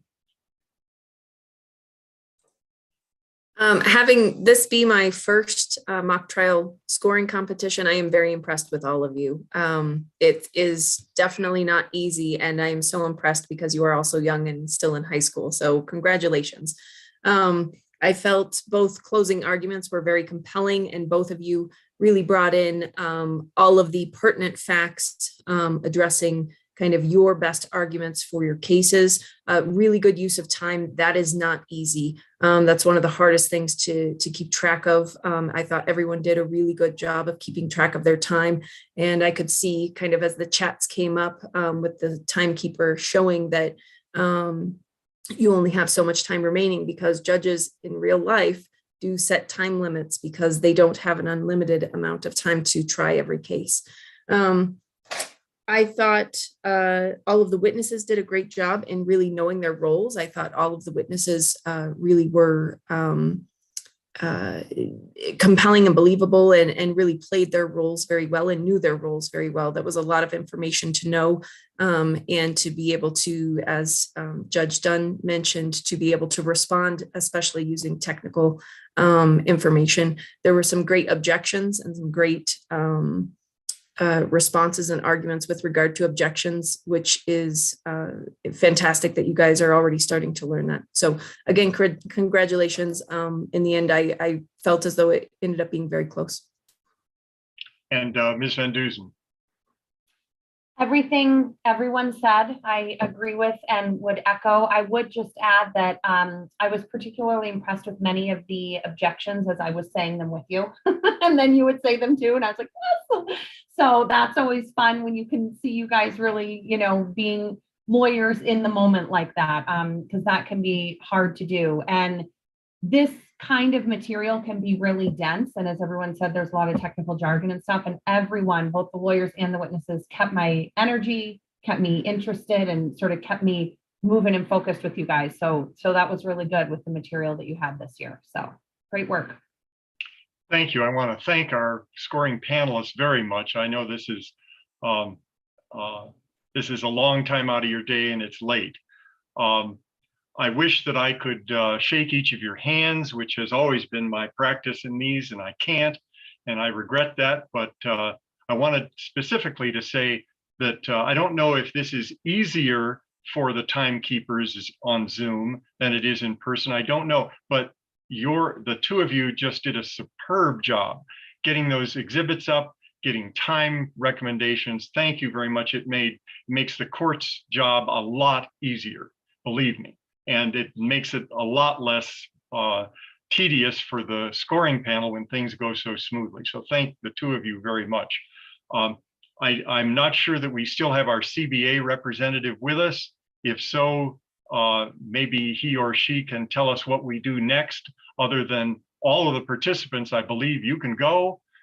So thank you very much. I'd ask the scoring panelists to stay on just in case the CBA wants to talk to us. So all of the participants, you may be excused. Thank you. Thank you so much, Your Honor. You bet. Thank you, Your Honor. Thank you, Your Honor. And I don't know if we're going to get anybody now or not. Looks like someone's connected, but do you know if we have to do anything more or just be around? I don't know. Are any of the three of you doing this tomorrow? I'm doing it in the morning tomorrow. I I'm think not Thank doing you it tomorrow. everyone so much. Oh, You are dismissed and we have your scorecards, and it was really great to watch this mock trial go on. And if you are joining us for other rounds, we'll see you tomorrow. thanks. Thank you very much. Thanks, Thank Jan. you. Thanks, everyone. Bye. Bye.